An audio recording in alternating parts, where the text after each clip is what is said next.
Cultfigga TV. Revolutionary salute.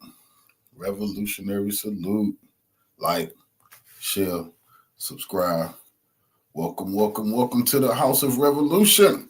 You know I'm your humble host, the Y'all Mean of Revolution. And Diddy is doing like Nino Brown. He say it's bigger than him. Now the celebrity real estate brokers get hooked up to a case just like his.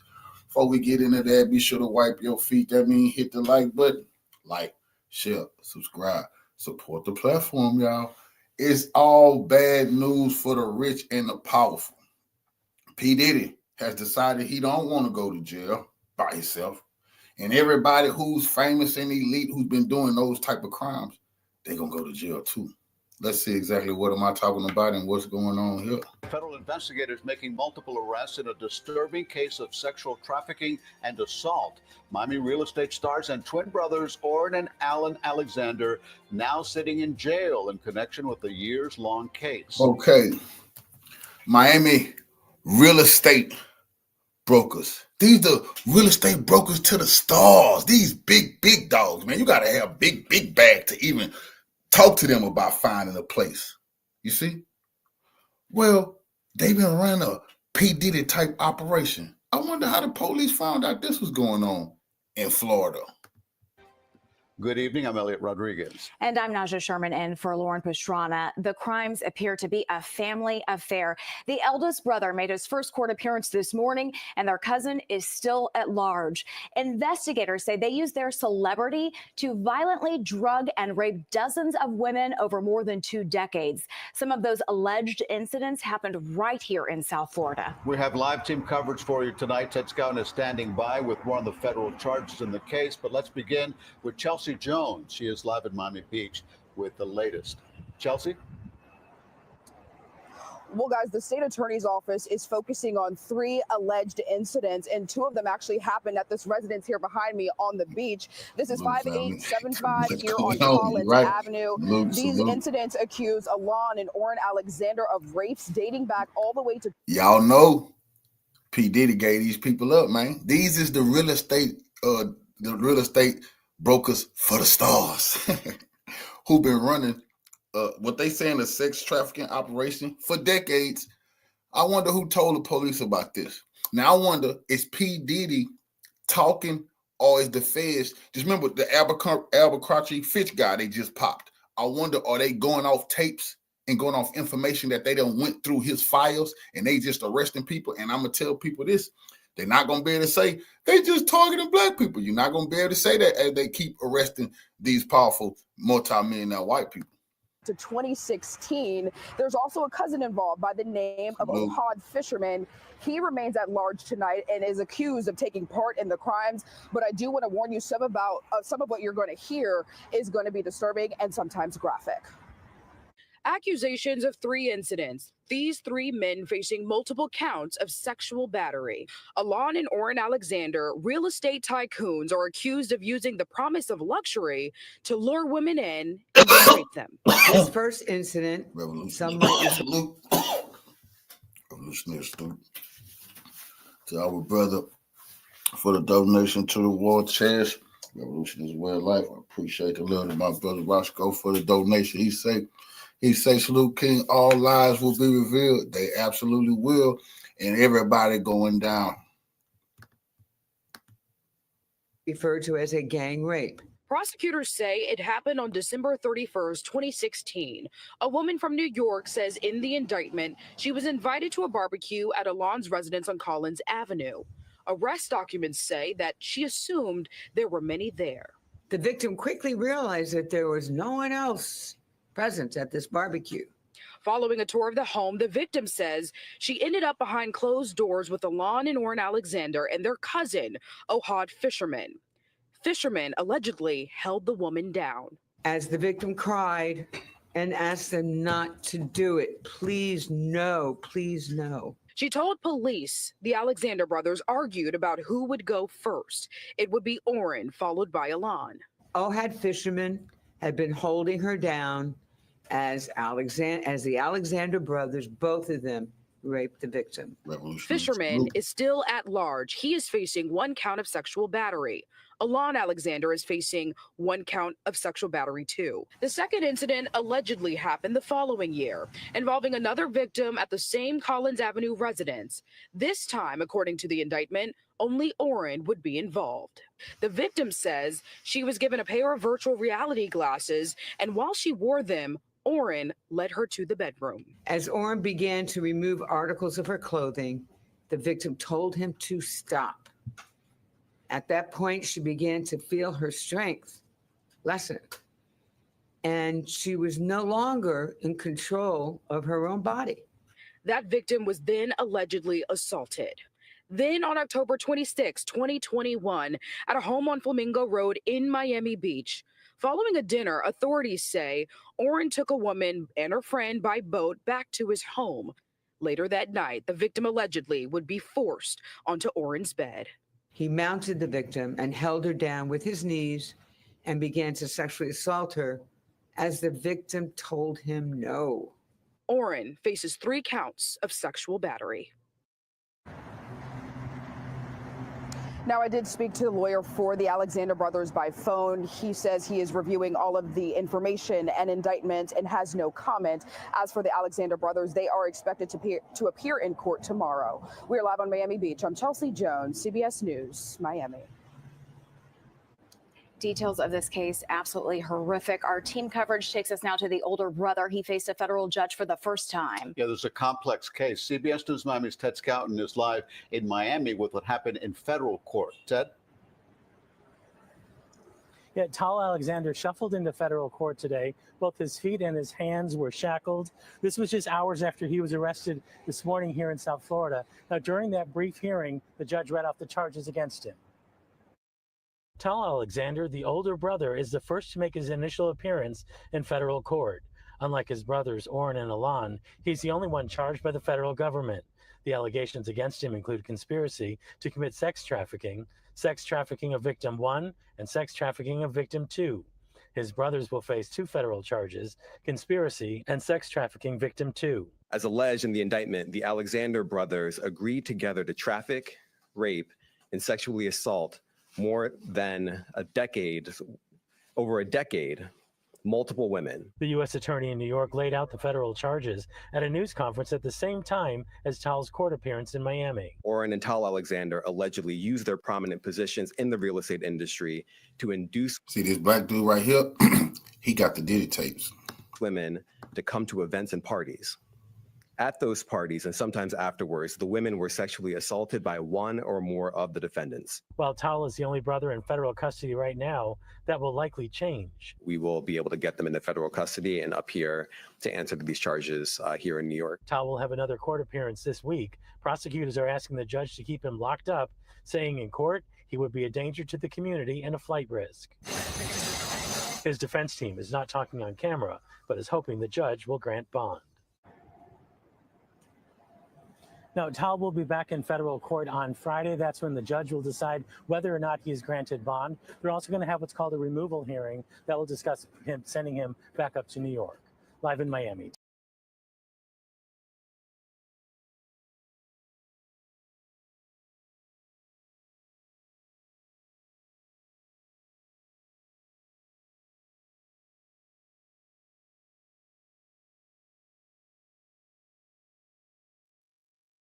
In at least 2010 and at least 2021, the Alexander brothers worked together and with others to repeatedly and violently drug, sexually assault, and rape dozens of female victims.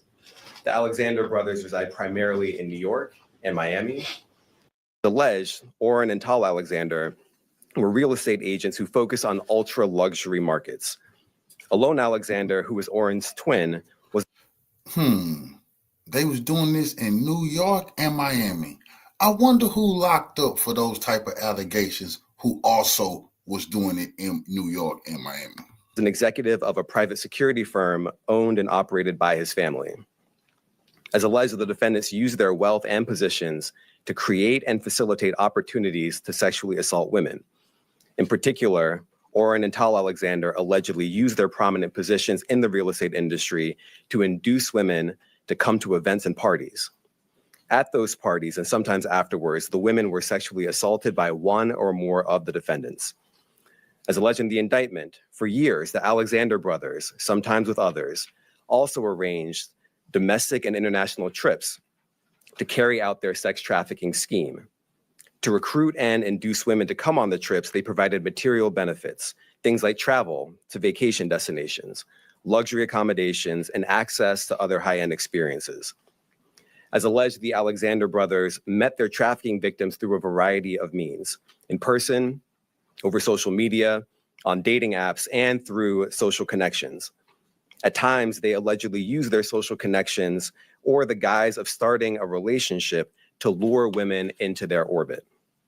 The indictment alleges that after meeting their victims, the Alexander brothers would invite the victims to a vacation property or location. The Alexander brothers and other men they planned the trips with paid for the flights or accommodations for the women on these trips. And at times, the defendants handpicked the women to invite. At other times, they used paid party promoters to source women for them. The indictment also alleged they hitting all fields. They get the music industry, they got the fashion industry when they hit the dude Abercrombie and Fitch, the older guy that they got locked up.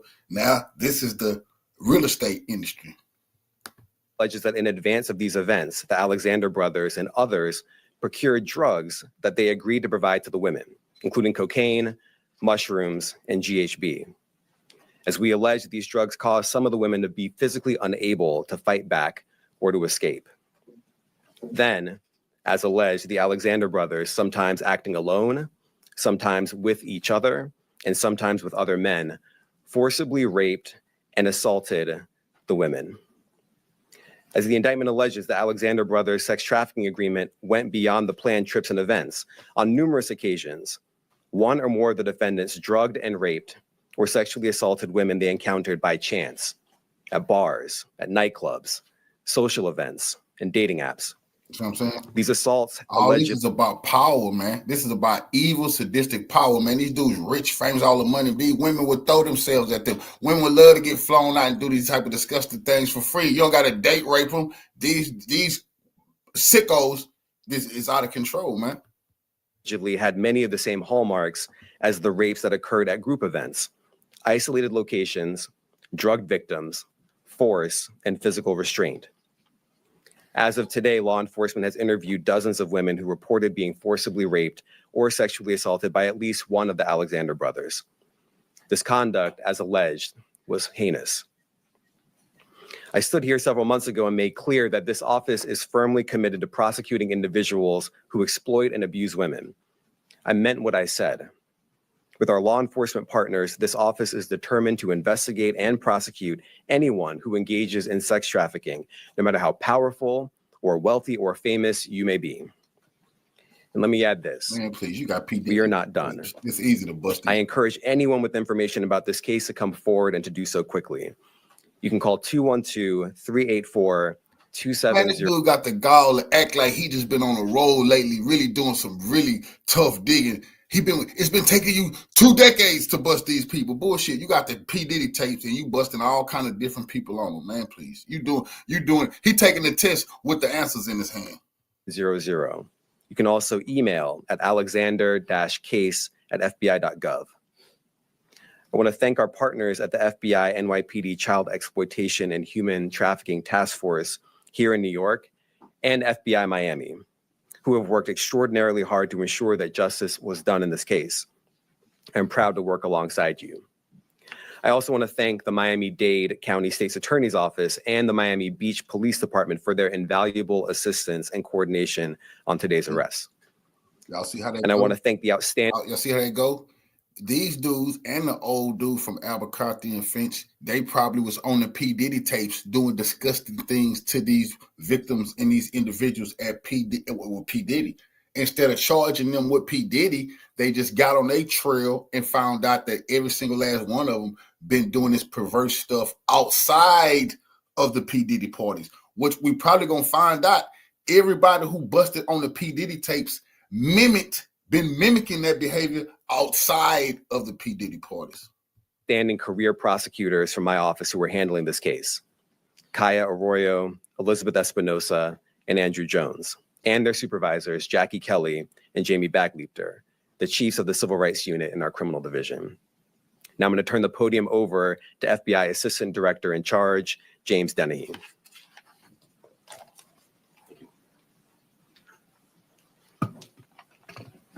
Thank you, Damian. Good afternoon. I'm Jim Dennehy, Assistant Director in Charge of the FBI's New York office. The charges unsealed today for Tal, Oren, and Alan Alexander detail heinous crimes allegedly carried out by these individuals. The Alexander brothers allegedly conspired to prey on innocent women, coercing them into engaging in sexual acts. The defendants allegedly used their wealth and status to recruit and pay for the travel of their intended victims, and then manipulated them into participating in sexual acts without their consent. The FBI's investigations into these types of cases are only possible because of the bravery victims show in coming forward.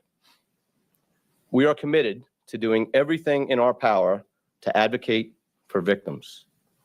The FBI has dedicated professionals ready to support them.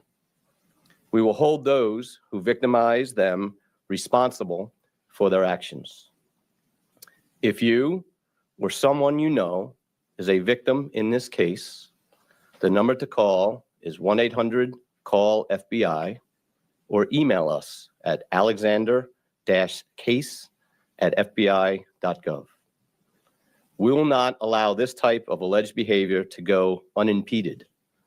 Predators forcefully coercing victims into sexual acts cannot and will not be tolerated. The FBI, along with our law enforcement partners, are committed to investigating sex trafficking and ensuring anyone attempting to engage in it is held accountable in the criminal justice system. I'd like to thank the U.S. Attorney for the Southern District of New York, Damian Williams, and the members of SDNY's Civil Rights Unit. I'd also like to thank the NYPD's Detective Bureau and its Specialty Enforcement Division and Special Victims Division, Human Trafficking Unit, and the FBI Miami Field Office. I'd also like to thank the Miami Beach Police Department, the Bal Harbor Police Department, and the Miami-Dade State Attorney's Office Human Trafficking Task Force. And finally, I'd like to thank the dedicated investigators and personnel from the FBI NYPD Child Exploitation Human Trafficking Task Force. Thank you. All right, I'll take some questions. Right here. Alice, CBS. You said dozens of victims. Can you be a little bit more specific in terms of number of victims? I can't be more specific. There is more detail that's laid out in the detention letter that we have filed at this point. We have filed it, so it's publicly available. And we talk about, we've interviewed a lot of people, and that the conduct that we've been investigating goes all the way back to when these defendants were in high school. And so the numbers is quite significant in terms of victims. Next question. Darla, ABC. Good afternoon. Can you talk about when your office began this investigation, if it coincided with any civil lawsuit that was filed? So how long has your office been investigating it? And also explain the timing of today's arrest. Was there something in particular that precipitated this arrest today? Just if you can explain the timeline going back and why today. Sure. So I can answer part of the question. So the detail as to whether or when we opened the investigation is not in any public document, so I won't be able to speak to that. In terms of the timing, I mean, we go when we're ready. And we mentioned that there was an action in coordination with the Miami-Dade County State's Attorney. They have their own charging instrument as well. And so we were able to move together. So the charges were brought at the earliest opportunity that we could bring them. And that's why we're here today. Next question. Fox News. Yes, thank you. Hi, Arthur Chen from Fox 5. You indicated that there were others involved. Are there other people that you're looking for? And will the brothers be coming here to New York because it's a Southern District case? So they will be coming to New York. The mechanics for that are not worth getting into, but we will be able to get them into federal custody and up here to answer these charges here in New York. In terms of other people that we're looking at, I can't get into who else is under investigation. I will just repeat what we said, not only in the indictment, but in my remarks, that they were not acting alone. I reference other people. And so we will continue investigating as long and as hard as it takes to get to the bottom of the full scope of the conduct that we have here. Next question. Luke Cohen, Reuters. Hi, thanks so much for doing this. You mentioned the office's firm commitment to rooting out sex trafficking. Has there been any sort of surge in resources to the Civil Rights Division, a change in emphasis internally? How have you acted on that commitment? How have you brought so many of these cases? Well, I mean, it really is because of the extraordinary work of the career prosecutors. You see what the reporter just asked them? Have y'all had a surge in resources? How is it that you have been able to tackle all these sex trafficking cases lately? Remember, Abercrombie and Fitch. Now you got the real estate broker to the celebrities. Where's all this coming from? From P Diddy? To my left, that's number one. The Southern District has always been committed to bringing big, expansive, ambitious sex trafficking cases that send a message to predators and people who support them that conduct is heinous and has to absolutely stop. When I became U.S. Attorney, I did note that the responsibility for investigating sex trafficking was rather diffuse all across the office. And so we stood up a civil rights unit in the criminal division to not only address the spike in hate crimes and other types of offenses that I thought needed more focus, but also to centralize the handling of sex trafficking work. And so you recently saw the case against Sean Combs that we announced. That was out of our civil rights unit, and now this one. And so, yes, there has been additional resources and time and attention, and they're bringing their expertise to bear along with our law enforcement partners who have long been committed to this work. But I'm very proud of everything that they're doing and expect that to continue in the future. Next question. Molly Crane, Daily News. Hi, Damien. Thank you for having us. Just a quick question. This is a superseding indictment. Can you shed some light on what preceded it, or is there something more there that we're not seeing? There is something more there, but it's not worth seeing, I would say. But I know you're not going to take my word for it, but you have to take my word for it at this point. Okay, next question. Hi. This is such an interesting case because, as you mentioned, it dates back over a decade, I believe. And with so many different women allegedly involved in this, I'm just wondering if you can speak to the seriousity of the charges and some of the complications or challenges that you might have in gathering evidence and testimony in a case like this. Well, we always have complexity in these kinds of cases. So they're very sensitive. People have already been victimized, and engaging with law enforcement is in and of itself requires a leap of faith, right? That accountability can be at the end of that process. Another reason why I'm so proud of the career prosecutors and agents who work on these kinds of cases is that they understand how to approach them appropriately, to be able to bring comfort to the victims, to build trust with victims, and understand that it's a very fraught process to have to explain some of the darkest moments of someone's life, yet again, in a law enforcement context. Another reason why it's important that I reiterate the call for people out there, if they have been victimized, if they know information about these three defendants, that they come forward and know that they're going to be in good hands speaking to us, and that we're absolutely going to do right by them. And so that is always a challenge. It's a challenge in this case, but as you can see from today's indictment, it's one that we are prepared to overcome. And you mentioned you believe this behavior may have started in high school. Do you expect more victims to come forward? That's the hope. And over time, just through our practice and seeing how these cases play out, more often than not, more people do come forward. It does take a tremendous bravery, as Jim said, for the victims to speak out. But when they do, other people tend to gather that bravery as well. Bravery can be very infectious, especially in this kind of context. And that's our hope in bringing this case right now. Next question. Roger Stern. Can you tell us what happened to these women after they were victimized? They were flown to locations Were they just left on the street? Were they flown home? What happened to them? Well, I would refer you to the detention memo that we filed. It has some details, including some very specific details about more than one victim and their experience, not only leading up to the incident that we allege, but also following the incident. It's not worth me repeating right now, but these women were not cared for in any way at any point in the process. And yet another reason why I think it's important that we bring these kinds of actions to hold people who, after thorough investigation, we believe have committed these types of crimes. Last question, Kara Scannell, CNN. Thanks, Damien. I have two questions. The first one, this is multiple times that you've been at this podium talking about predatory, wealthy men abusing, raping, assaulting women or men. And I'm curious, how many more types of cases like this do you have in the pipeline? A lot, because they got to do. I can't give you an exact number, of course, but what I can say is that we are unfortunately busy with sex trafficking investigations, trafficking of all forms, human trafficking, labor trafficking. It's an area that we are very active in and focused on. It's not just the powerful, though. Obviously, those kinds of cases get more attention than others.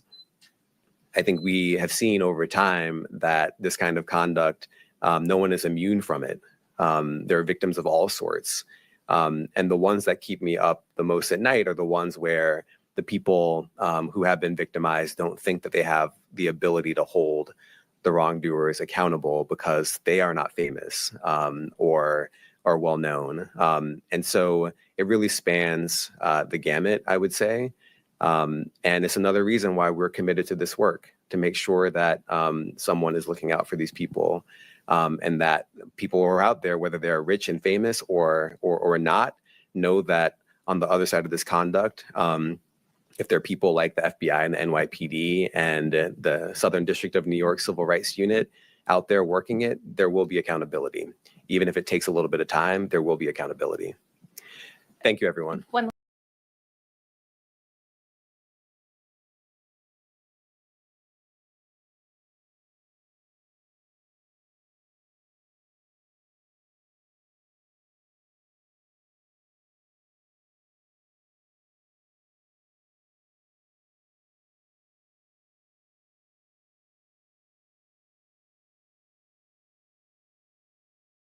This just in, Jay-Z is actually being accused of essaying multiple males, females, and minors. We got Rayce here in studio to break it down.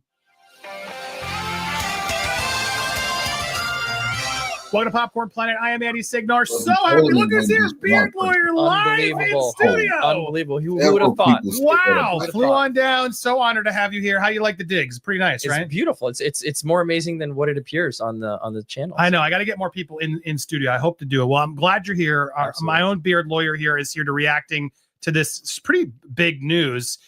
Basically, let me sum this up for you, Rayce, and then you, because I know you're coming in hot. You're maybe unfamiliar with this, but he's now being accused of essaying multiple male, female, kids.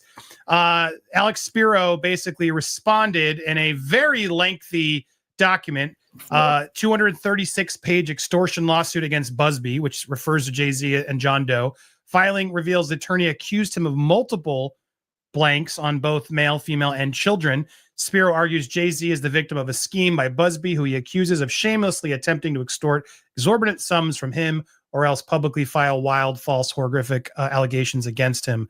Document continues, arguing Busby and his firm threatened to unleash entirely fabricated and malicious allegations. Notice now there's plural of SA, including multiple instances of of ages that we can't say easily, female, male. I mean, it sounds like there's many against plaintiff if he refused to comply with the demands. Spiro dismissed the baseless accusations as nothing more than a weapon and a calculated plot to destroy plaintiff's high-profile reputation for profit, despite the complete absence of any factual basis for such claims. So, look, I'm glad you're here because two questions, right?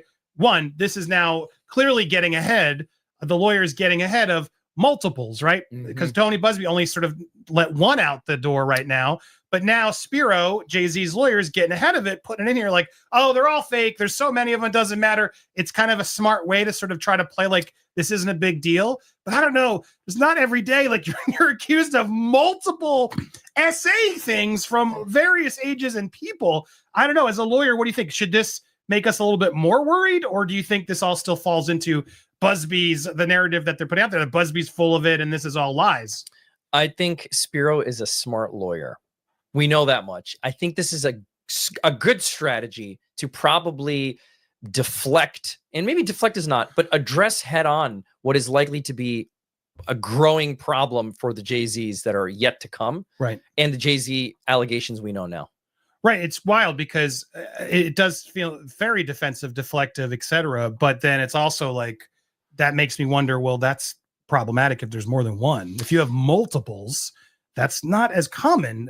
There are false claims that come out, but to have multiples seems a little bit more unlikely to sort of be like, oh, it's all nonsense. Once you get multiple claims, I feel like you have to look at it a little bit more seriously, no? You have to look at it more seriously. And the other thing you have to understand too is, you remember, this is a civil lawsuit, right? So the standard of proof is preponderance, just 51% more believable than not versus beyond a reasonable doubt, which is criminal. You got to ask what the discovery is going to look like in this case. Like, I don't think we don't know what evidence Busby has other than the testimony of his client. Right. Are there text messages? Is there some record? I mean, this driver who allegedly she jumped in the car with and went to the party, do they have his info? Like, is this a slow bleed of information that's going to come? Or is it Busby saying, I'm going to wait for everything that's going to come out eventually in discovery, and then eventually there's nothing? But Jay-Z's made it clear, man, that he's not paying one penny. And he's personally called in his letter Busby a deplorable human. So this made fun of him for being a Marine. Like, you have no valor. It's gotten ugly, right? It's gotten very ugly and very personal. And he's now talked about how this is a cheap shot at his family. He's got a 13-year-old daughter, and that this is now bringing his family into it. And he's really disappointed and he's really upset. So either A, this is a fantastic PR campaign for Jay-Z in a way he's addressing it, or B, this could be really bad for Tony if he can't rehabilitate his case. Because again, if you only have testimony, you're going to look at credibility of the witness. You know they're going to come with daggers at this person. Spiro's not going to mess around there. They're going to come with daggers. Spiro's coming with spears. Spiro's coming with spears. He got Alec Baldwin off, and he shot a woman. Yeah. Like, let's not forget, how he was able to spin that yarn and get that going. It was masterful. He's a tactician. He's a very good, high caliber, high quality lawyer. He knows what he's doing. So, coupled with the fact that Jay-Z has doubled down on his innocence, I'm not paying a penny. We're going to see this case through. I'm showing up to the Mufasa premiere. You're not stopping me, Disney. I'm showing up to Mufasa, and it's business as usual. Not, I'm going to keel over and settle. Something else, Andy, you got to remember, even if he settles, he may still be a witness in the underlying P Diddy cases. Right. So I personally, if you want to know my secret take on this, I think that somebody is going to have to turn on someone in this case. Somebody from the P Diddy Jay-Z camp is going to have to say, put me in witness protection, put me in another island somewhere, even though it's a civil case. But I've got some juice to spill, or tea to spill. If all the allegations are true, because there's many of them, right? Yeah. And, tapes and parties, at some point, exactly, someone's got to sign away. Okay, I'll fess up, but I need this for it to come through. You're right, because I think a lot of people don't even want to be named or talked about it. But again, coming back to the fact that there's now multiples. Multiples from Busby. They're trying to discredit Busby, which is interesting. They're trying to claim he's done this before, which, to be fair, there have been some other athletes and people who've sort of won against him, saying that they were sort of pushed and he didn't have all the facts. That's where I'm sort of stuck on this. At what point does Busby actually say, all right, fine, here's some facts? Or is it wiser to save it for the actual trial itself? Is this a public trial, or is what should Busby be doing? Because he's got 120 other clients, and if he misses the ball on this one, right, it's going to affect all of them, I would think. The case is going to proceed to discovery, unless it gets dismissed right at the front, right? And it likely will not get dismissed at the front gates of this. Sorry to thing. interrupt, but do they need to provide any sort of evidence? Because it's like, 100%. Here's an accusation. Before No, it goes to discovery, is the judge going to see more? Are we going to see more based on what they have? Yeah. Because when I look at that request, the lawsuit itself, it's an alleged, right? I was at a party, at an after party. There's no police report. There's no, I don't know what witnesses they have to claim. If they don't have any of that, it's going to be hard to prove, no? That's exactly right. So you have to produce evidence as part of your discovery process. You don't need to produce evidence at the allegation stage. So it's literally, that's what discovery is for. Hopefully, Busby has something to substantiate these claims other than his client's testimony. The problem is this is coming so many years later, right? I mean, what receipts do they have? She called her parents, apparently, right? At the time this happened. Her dad. And so are there phone records? Is that enough? If the dad can attest to it, does that give her enough credence to go into discovery? I mean, look, unless Spiro files some sort of motion to dismiss or some other motion to basically address the merits up front, the case will go into discovery. So assuming Jay-Z's side doesn't move to dismiss or file some other like dispositive type of motion, you're going to, by virtue of the time and scheduling order in the case, you're going to get into discovery, which means Busby has to produce the documents without even the defendants asking for it. But the defendants will also ask for discovery. They're going to ask for, produce this document, produce this witness. They're going to ask for them to admit certain things. That's just the normal shakeout of how discovery works. So that's why I come back to, I hope Busby has some of these things that he hasn't alleged in the complaint. Because again, you're not required to allege every single fact you have in the complaint, but you better have something. Yeah, it's interesting because on the other side of the coin, I saw Andrea Burkhardt mention this and was sharing this other tweet. People who were actually with Jay-Z that night say this is all a lie. They have pics, wrote articles about that night. Now, again, I can't confirm or deny any of this stuff, but we're looking into it and obviously paying attention to all sides because that's what we got to do. A lot of people are just saying Jay-Z's guilty. Not me. I learned from Johnny Depp. We can't just join on in any hype train like that. But a lot of these, there will be records, and if Spiro can pull enough of this out to show there was no after party, like it was documented the events they went to. Show me there was. Will that make it easier to sort of dismiss this?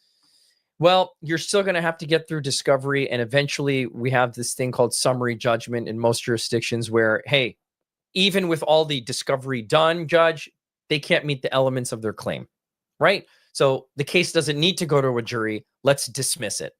Defendants can do that. Plaintiffs can also do that. Plaintiffs can say, Your Honor, we have all the elements of our claim met through discovery. We're going to file a motion for summary judgment saying we should prevail. I don't think this case is going to get resolved at summary judgment. I think it's going to come down to witness testimony, and witness testimony, who's more credible, is an issue only a jury can decide. Now, remember, it's a civil case, so it's going to move slower than any criminal case. So this thing could go on for 2 or 3 years. Right. Is there a version of this where one of them you jointly decide, let's just settle? Or do you think the trains have gone too far off the track now that they have to see this through to a full-on denial? I think Jay-Z has really dug his heels in the sand. So if he goes back and says, well, I'm going to resolve it, I guess he could do it in a way that makes him look good by saying, you know what, I have young kids. I don't want to drag them through this. Although it's, we made this decision to settle was strategic. It's not admitting fault. And in any sense, a settlement is not admitting fault. Let's remember that too. Correct. Right. But so publicly people are going to assume it is. Yeah. Like with Cassie, I mean, settled the next day. Right. It just looks suspect. And maybe there was some video or some piece of evidence that they showed him at that point and said, well, this is going to come out in discovery. And he's like, no, thanks. Is there a version where even Busby wants to settle in a way where it's like, look, how about we just admit there's no money exchanging hands. We've agreed to drop the case. Like, is that a way to sort of end this? If it does seem like it's questionable, there's not as much evidence as we think, or do you think there's a version where Busby could be completely screwed and has nothing? If you brought the claims, then we would expect that evidence to come out. There is a version where he sees this as going off a cliff and he says, you know what? It's in my client's best interest to settle this. And we're going to settle it even for significantly less or potentially no money. Because remember, Jay-Z has filed his own claims against a lawyer, right? So it could be a global resolution that looks like everybody walks away and there's no admission of fault and there's no money. That's a possibility.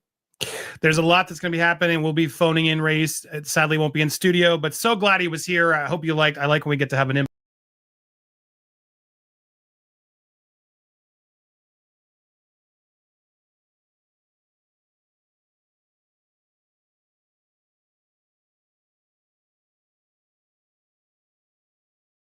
Jay-Z's legal team is now being accused of offering $1,000 for lawsuits targeting Tony Busby, the Texas lawyer representing the Jane Doe. He says he has audio tapes of them doing it. Also, a John Doe against Diddy is breaking their silence. We have the interview.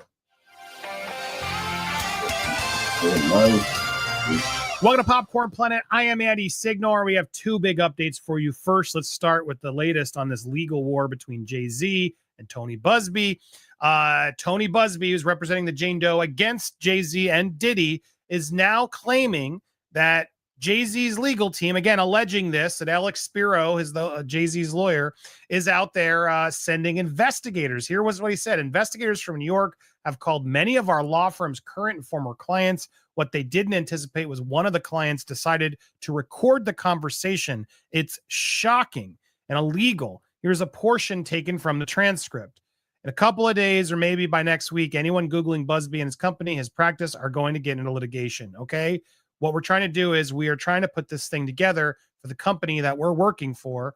We could get you paid. You could get money right soon, you know? We gave this kid $1,000 to start yesterday just to get him on the right path. At the end of the day, this is going to go through the courts. Busby is getting sued. These guys are on tape offering to pay clients to sue our law firm. That's a crime. Now, he shares this photo on his Instagram with sort of the same message. Now, there are comments disputing this. I can't confirm or deny any of this. This top comment, Busby's hired these guys. I've seen the middle dude. I don't know if this is true, but again, it just goes to show I don't know who to believe or what's going on, because as all of this is going down, which seems pretty awful if true, especially if he's got audio tape confirming it, are they actually connected to Jay-Z's legal team? That's going to be the big question. Everyone will say they are, but are they actually? Tony could have hired them. Anybody could have hired them. It's that's what's so problematic. Diddy's team could have hired them to try to get Jay-Z more intertwined. Who knows? At the same time, Tony Busby is also being accused of coercing one of the women who stepped forward after calling the phone number to basically change the story. And then when they didn't, they got dropped.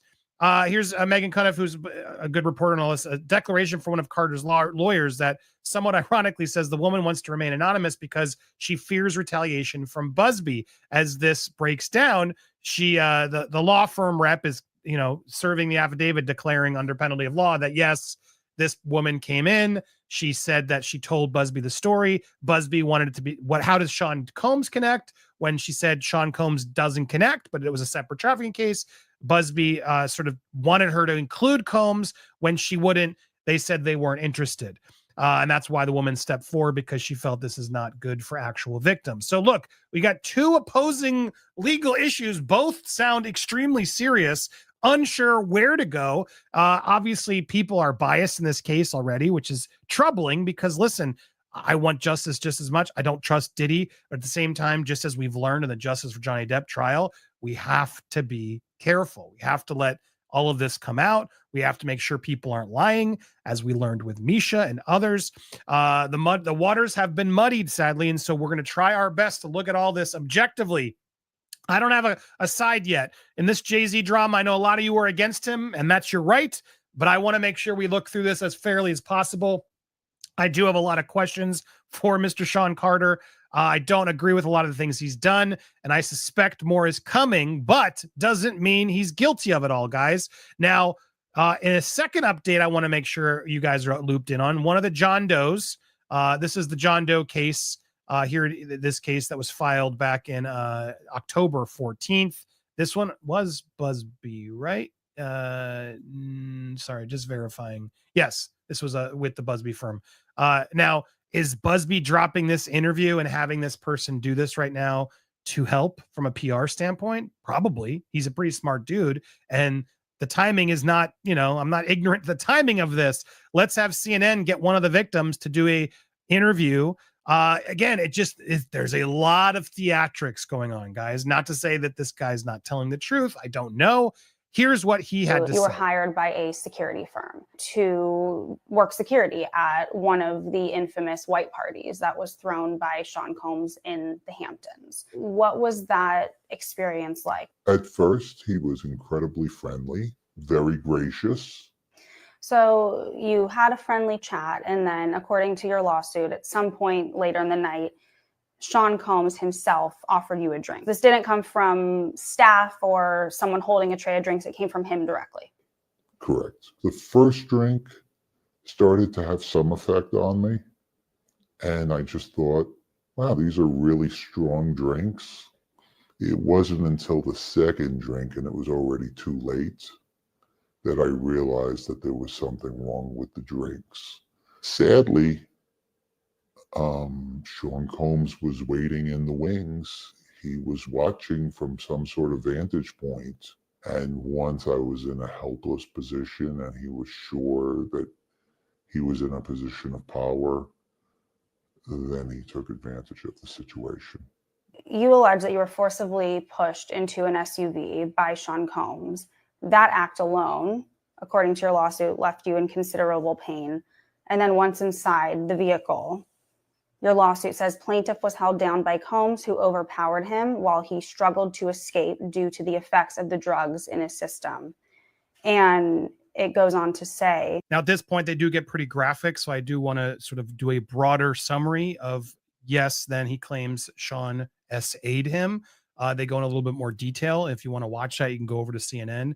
But this quote in particular, after the event, was very telling. He was acting like it was nothing, and he seemed to be disconnected from it. But it was abusive beyond belief.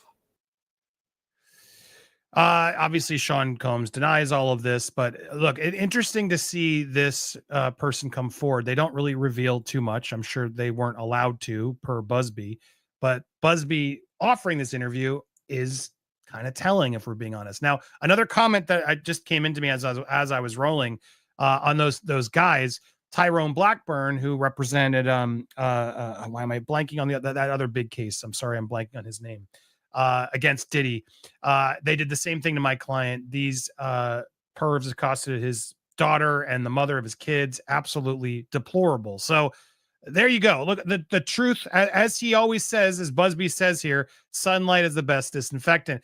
I find it, while people are trying to claim Busby hired these guys, you would think why would you risk that? Because if that comes to light and it's true, he's destroyed. That seems incredibly risky to my idea, but that's the other side of this argument. Most still believe Jay-Z is out there doing his own tricks to try to get this. That's what Spiro is pretty known for. Spiro is a very good lawyer to just throw it all out there. It's how Alec Baldwin got off as well. He does it legally, and that's where this is going to go. This is going to become a massive legal war between these two big lawyers, and clearly Jay-Z's paying the bills to get it going as best he can. What does that say? Is that an innocent man defending himself with all, or is that a man who's worried? I want to hear your thoughts down below.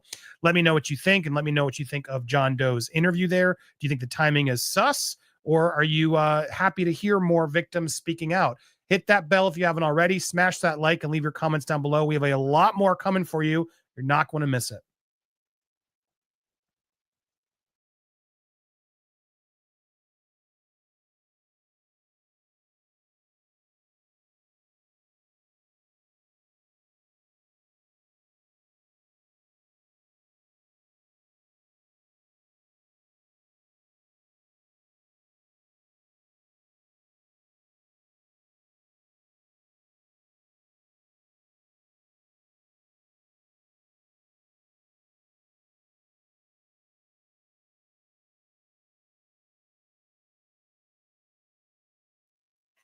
Hey, what's up, guys? How y'all doing today? Well, baby, if you were Tony Busby, did you just post on your Instagram and confirm the rumors that Diddy and Jay-Z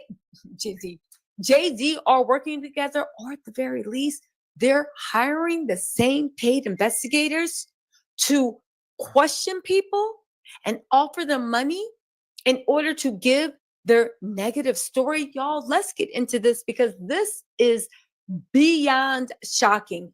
If these rumors can be believed, okay? If you guys don't know, Tony Busby and Jay-Z are going to war. They are two, listen, they are both egomaniacs, it seems, right? I guess when you get that famous, talented, or rich, right? Your ego is long. They have both said that they are not backing down.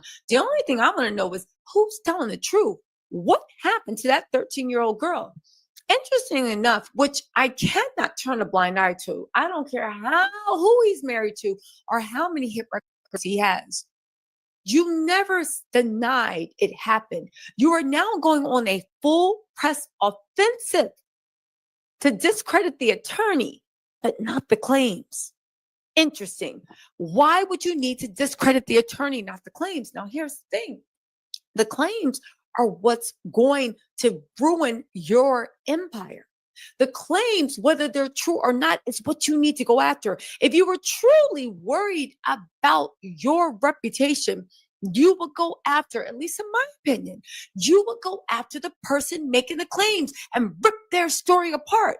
Instead, you're going on a full press junket, the likes I've never seen, all because you got a standard demand letter. You are trying to rip Tony Busby down to the core. But the thing is that a lot of people have started to notice is if Busby goes down, so do a lot of the cases surrounding Diddy. And if that happens, Diddy can walk scot-free and him and Jay-Z can throw up another Rock Nation pre-Grammy brunch party, lunch, whatever it is, in another year or two. Because we know in this world, nobody stays canceled. And the people that say they stay canceled, y'all lying, especially the rich and powerful. When they want to come back from the grave, baby, they come back from the grave. Again, does this actually mean they are working together? I don't know. I said, I think it's a stretch. Who would be dumb enough to make an alliance with Jay-Z? Because at the end of the day, you look at the way Jay-Z makes alliances with business partners, but Jay-Z is always going to be out for himself. And Diddy, right? He's a sinking ship. Who would make an alliance with Diddy?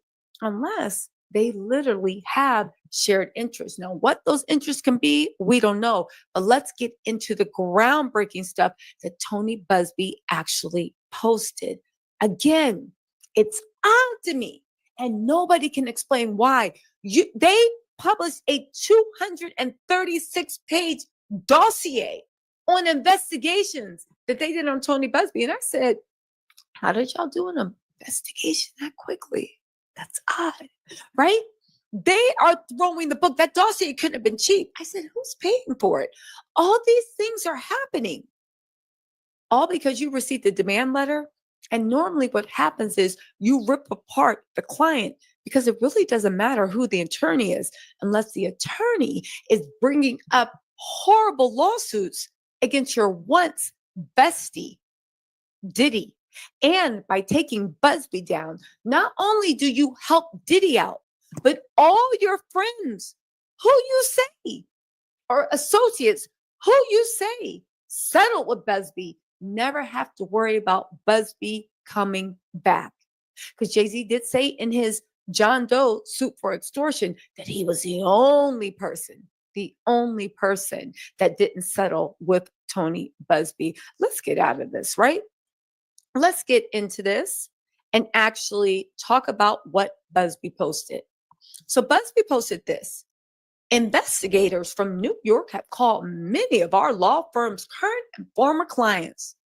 What they didn't anticipate was one of the clients decided to record the conversation.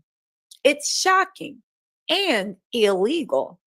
Here's a portion taken from those transcripts. Now, already he's being shady because he is quoting Jay-Z's words. What you didn't, remember when Jay-Z said, but what you didn't expect is I wasn't going to flip like everybody else. And I'm not giving you one penny. All right. So anyway, right? Here's the transcript. He says that there is a recording of the investigator. In a couple of days or maybe by next week, anyone Googling Busby and his company, his practice are going to be into litigation. Okay. What we're trying to do, we're trying to put this thing together for the company and what we're working for. We could we could get you paid. You could get money right soon, you know? We gave this kid $1,000 to start yesterday just to get him on the right path. At the end of the day, this is going through the courts. Busby is getting sued. Now listen, Busby said these guys are on tape offering to pay clients to sue our firm. That's a crime. It actually is a crime, right? But the interesting thing is, even though they recorded it, he also took pictures. And when I heard this, I said, this reminds me of something. This reminds me of something very much. I know. Cue tape. Have I broken some law? Absolutely not. And you have the thin blue. This is frightening. I think, can you guys step away from my home? Oh, we're in a public street, so the answer is no. But I'm really not trying to give you a hard time. Why are you here? What do you mean? You're showing up at my house. We're very nice and respectful, and we will be. I just have two quick questions for you, and if you want to be interested in it, great. If not, I'll have a nice day. We're not... What is this? This is odd. So... You have to admit this is very weird. It always is, and people always ask the same question. I'm happy to explain it to you. So What? Very simply, we were just hired to speak to a few people that do, have a lot of followers, stuff like that, on different platforms. What is this about the Diddy? Yeah, I know. Listen, at first I saw it, and people are saying that these are the same investigators from the same firm. Now, I know they got the same swag. They got the dad bods. They got the dad sneakers. They got the hoodies. I guess, is this what private investigators wear? I don't know. None have never been sent to my door. But people are saying that if they are not the same investigators, they are sent to some of the same firm. Now, interestingly enough, Tony Busby also pointed this out, saying this is Christina Sess, founder from Lex Intelligence, a boutique investigations firm with established excellence in mitigating risk for our clients. Now, who could the clients be? Jay-Z, Diddy? I don't know. They seem that they all said they're going to investigate this to the fullest extent of the law. They dropped a huge dossier. The dossier did not just fall out the sky. It seems that Tony Busby is implying that Lex Intelligence is the company that all these investigators work. And if all these investigators work for the same company, is Jay-Z and Diddy running two separate, completely unrelated investigations through this company? Or are Jay-Z and Diddy working together to run an investigation to drum up information on Busby and also intimidate witnesses? Now, why would Jay-Z do that? I don't know. But is Jay-Z mixed up more in Diddy's stuff than we thought? Because I'll tell you, I thought that maybe it was Kevin Hart that was the celebrity man, because, you know, he hosted parties and this and that. I was actually shocked to hear it was Jay-Z, but they're also saying in Jay-Z's own extortion case that he's filing against Tony Busby, which Tony Busby said is ridiculous, that he's being accused of doing this with minor boys and girls. Anyway, let's get back into Lex Intelligence. Busby said this person from the New York private investigation firm is calling former employees of the Busby law firm, trying to get information on any negative experiences they may have had while in our employ. Why doesn't she just call me? Damn, I had a lot to say. I never had a situation where I send a basic mediation demand and we've gotten this type of response. Wonder what they're hiding or what they're afraid of being exposed. Why not call her and ask? Here is her website. Tell her I said hello. Busby is funny, and he got that Southern lawyer energy. Once again, we won't be bullied or intimidated, and our clients won't be silenced. Sunlight is the best and most powerful disinfectant there is. Justice limps along, but it gets there eventually. Okay, so Tony Busby said that. But why is this so interesting, right? Because from a logistical standpoint, think about it. This isn't just about taking Tony Busby down. If I was afraid that things were going to come out my closet, or I didn't want people coming out being like, oh, I heard Jay-Z did this, I heard Jay-Z did that. Not only do you want to silence Busby, but you want to attack him so much that any lawyer that isn't as powerful or well-connected or rich as Busby, are going to shy away because they're not going to want to be attacked or ripped apart in the media.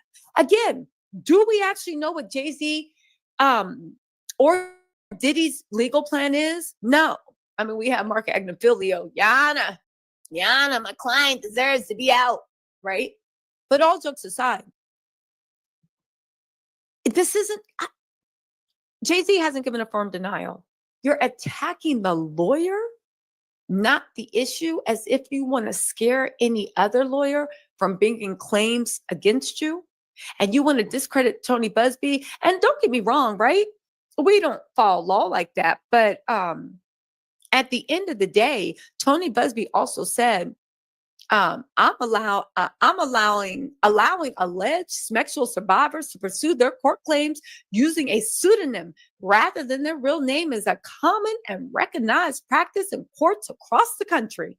This isn't directing of Jay-Z and Alex Spiro trying to act like he's some weirdo or he's doing something on par. So he's solidifying his reputation. He said, this does not mean that the alleged perpetrator doesn't know who has filed the suit. Indeed, the defendant is typically informed of the identity of the alleged victim immediately and goes through the case with every ability to defend himself.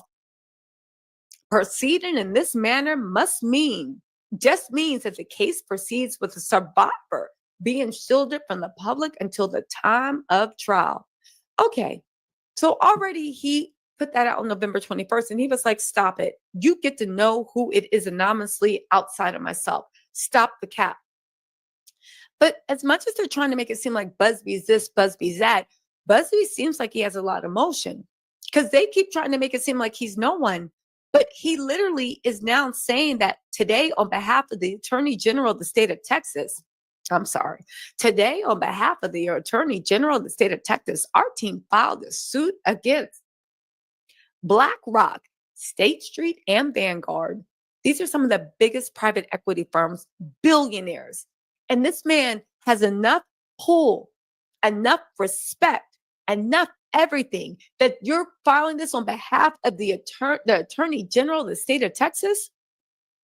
This case alleges that these entities monopolized and manipulated the coal markets, significantly driving up energy costs for Texans and all Americans. The case seeks what could be billions in damages. The state of Texas is the lead plaintiff. 10 other states have joined the suit so far. He is representing the state of Texas against billionaires, and it's not sexual harassment. It is about coal, energy, big stuff. Again, the fact that they are trying to paint him as an ambulance chaser when he does seem to have some motion, he said, Tony Busby is acting as outside lead counsel. This landmark antitrust case, the total recovery in this case could amount to billions of dollars. I'm proud to stand with the Attorney General Paxton on behalf of the state of Texas to right this injustice and seek relief for citizens of this great state of Texas. Texans can't and won't tolerate this type of conduct any further. Y'all, you think Jay-Z met his match? At the end of the day, I'm wondering who's telling the truth. Busby or Jay-Z. But oddly enough, Jay-Z seems to be projecting and doing everything he's accusing Busby of doing. Jay-Z is fighting this in the court of opinion, attacking a lawyer. Why don't you fight this in the court with sworn affidavits saying you didn't do it and submit this proof that's circling all around social media that you didn't do this? I'm just wondering. Anyway, y'all, let me know what y'all think in the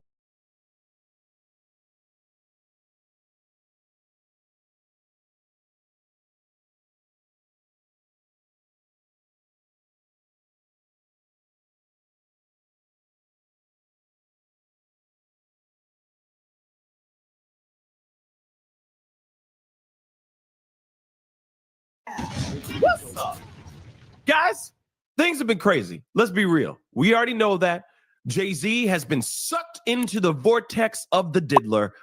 And now more and more allegations and more things are coming out. In fact, things that were urban legends are now starting to creep out and rear its ugly, disgusting little head now. And people are now questioning a lot of questions about things that have happened in the past and wondering, are those just urban legend? Are they just rumor? Or are they actual facts? One of the things that has been going around over the past for a while now is this Ramir Satterwhite, and hopefully I'm saying his last name correctly, but Ramir claims to be the illegitimate son of Jay-Z. He has been fighting tooth and nail in lawsuits, etc., with Jay-Z. Jay-Z claims to sit there and say, nah, this is not my kid. He is not my child. He does not acknowledge this man as his child at all. But Ramir and his mother are adamant and believe that he is indeed the son of Jay-Z. In fact, he raps, he does all this stuff as well. But anyway, moving on. Now, after Jay-Z's been hit with this scathing lawsuit, he's been named in this unbelievable lawsuit involving a minor and all that. The godmother of Ramir Satterwhite, her name is Dr. Lily M. Coley, or Collie. She comes out with a statement claiming that his mama is indeed a victim of Jay-Z's. This is crazy, but I want to share this because this was on her YouTube channel. She put this up on her YouTube channel. We got to take a look at this because this, I think, is very, very interesting and very telling. All right. She has her own YouTube channel, and this is what she put up, like a teleprompter, for crying out loud. All right. So it says, this is her responding to his statement, to Jay-Z's statement regarding Tony Busby's client's allegations of SM, okay, involving a little. So let's continue on here. So it says here, after reviewing Mr. Carter's response to Tony Busby, I was deeply unsettled. Whoops. I was deeply unsettled. My initial reaction is one of dismay, but I was reminded of my mother's steadfast belief that the rule of law will always prevail. And it is with conviction that I address the broader implications of Jay-Z's comments, particularly his reference to family values. As the former legal guardian of my godson, Ramir, I have firsthand experience navigating years of allegations of fraud and misconduct in cases where you and your legal team were involved. Over a decade of legal battles illuminated a troubling exploitation of the judicial system involving what appeared to be the influence of dark money. The system failure resulted in violations of our 14th Amendment rights and unethical practices that tarnished the integrity of our courts. For instance, I recently discovered in 2023 that illegal liens have been placed on my residential property without my knowledge. That's crazy, by the way. If that's true, that's crazy. But we've been hearing some things about Jay-Z moving around here on Tony Busby alone. So God only knows what he can do out here. He's capable of doing a lot of different things, y'all. Let's keep it a beam. We're starting to see that. Allegedly. Continuing, though, such actions reflect a blatant disregard of the rule of law and undermine trust in our legal system.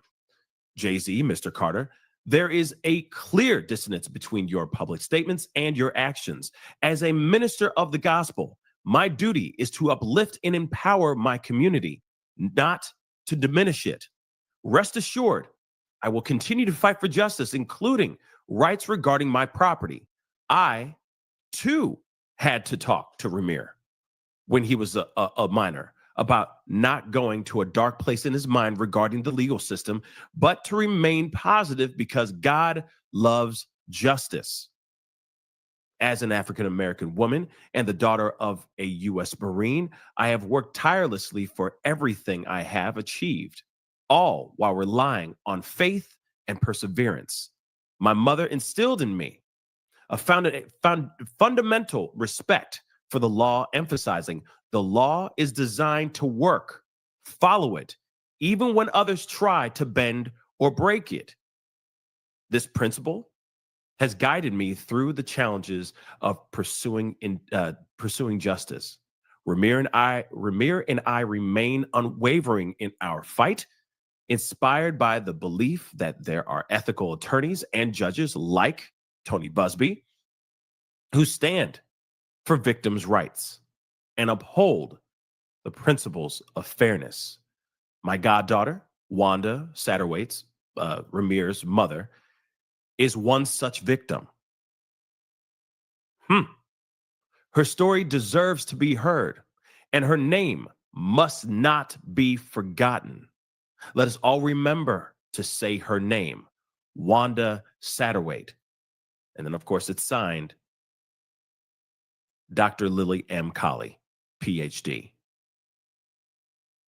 Wild stuff. Let's see if there's anything else. Nope, that's it. She had some things to say about that. But what's interesting about that is, of course, she's saying, hey, my goddaughter is a victim of Jay-Z. And also, let's not forget, Ramir is also a victim of Jay-Z in a way too, because God only knows what Jay-Z, if he is doing some things out here, God only knows what Jay-Z is capable of doing, what he may be doing. His mother was handicapped and she was young. He could be harassing, he could be giving Ramir a very, very hard time. Obviously, Ramir has been trying to get acknowledgement from Jay-Z and still has not gotten one, not even a look in his general direction. I don't know. But these allegations are very, very serious, especially when they're coming from another person speaking on behalf of their loved one, right? So this is interesting. So now Ramir's mother is a victim of Jay-Z. And of course, they're saying there's some allegations of her being not of legal age when she was allegedly involved with Jay-Z. This is some crazy stuff, guys. We ain't done yet. This is some crazy stuff. Obviously, more and more information is starting to come out slowly but surely, but let me know your thoughts. Again, there's a lot to wrap our minds around.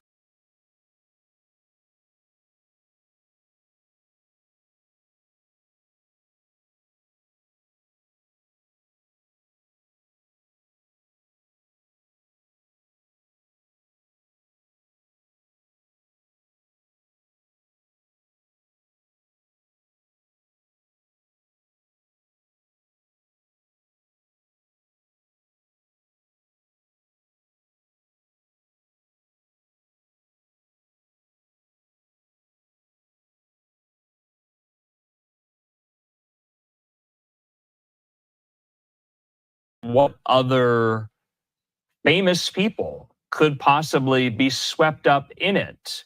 And now we have a name, Jay-Z, over the weekend. Did you see this coming? I think we were all waiting for some other celebrity names to be dropped in the civil cases. I think the criminal case is a different matter, whether we'll see other celebrities charged in there. But if we were to believe Tony Busby, we all should have seen something like this coming, because he said that other powerful people would be named and exposed when he made his announcement that he was going to be filing a lot of lawsuits. So I think this has just been a matter of time. There also was an indication that something was up in the last couple of weeks when the lawsuit was filed against Tony Busby in Los Angeles alleging extortion. It did not name Jay-Z, but it said on behalf of an anonymous celebrity. It was filed by Quinn Emanuel, which is a law firm that does a lot of work with Jay-Z. All right. So to your point, this has been somewhat in the works for some time now, being made public here. I want to put up your tweet today with a screen grab there of a page of the suit. You're saying there it names Jay-Z as a defendant, and it accuses both Jay-Z and Diddy of raping a 13-year-old girl in 2000. It was filed by attorney Tony Busby, and Jay-Z has accused Busby of extortion. Now, what grounds are Jay-Z's attorneys claiming the judge should throw out the lawsuit here? Do they have a case? They have a much better case to get an order saying that the plaintiff needs to identify herself. And they've also requested in this motion that they either want her to identify herself or for the allegations to be dismissed. I think the case law favors her identifying herself through through an amended complaint or something like that. We've seen that same litigation. Revolutionary salute to our brother Brooklyn Zoo for the donation to the war chest. Revolution is a way of life. You know, I absolutely appreciate the love, family. Salute to you. In other lawsuits that have been filed against Diddy. So this is the same type of motion actually that Busby has filed in other cases seeking to proceed anonymously. And the judge in this case actually did already allow it back in November. When the initial lawsuit was filed in October, Busby filed a request to allow the plaintiff to proceed anonymously.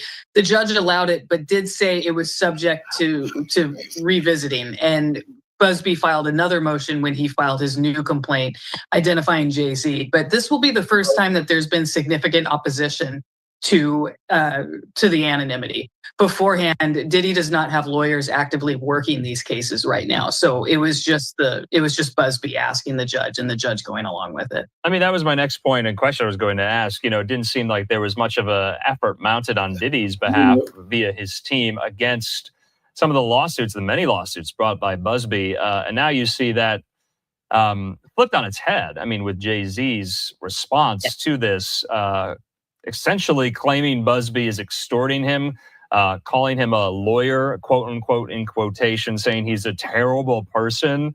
How's Busby going to weather this? You know, I think he's prepared for quite a battle. He seems to be responding online in kind and digging in and saying this only emboldens his clients. So I think at some point, everyone is going to just have to take a step back and focus on the actual allegations and the fact that there's somebody who says that she was attacked when she was 13. And I think that's what Jay-Z's team is trying to do by getting her identity. They're, of course, making the case that they need to prepare a defense here by knowing who it is, getting other possible witnesses. So I think eventually the tit for tat between these two is going to have to turn to the actual allegations and whether they can be proven or disproven. Yeah, Busby with this lengthy post on X over the weekend saying this, that regarding the Jay-Z case and his efforts to silence my clients, he says, Carter previously denied being the one who sued me and my firm. He filed his frivolous case under a pseudonym there. And he says that when an alleged perpetrator behaves in this manner, wildly asserting that a basic demand letter is extortion and aggressively using the media to attack the opposing lawyer while at the same time ignoring the allegations being made by the alleged victim, he says it reminds me of a famous line from Shakespeare. The lady doth protest too much, methinks. He says, we intend to address all these issues with the court in due course. Let me be clear, he says, we will not be bullied or intimidated by these shenanigans, and our clients won't be silenced. So a very, very strong statement there, of course, with the Shakespeare line from Much Ado About Nothing. You know, I want to talk about reputational harm. We know what is transpired with Diddy and what he has suffered on the reputational front here. Will it be the same case for Jay-Z rather?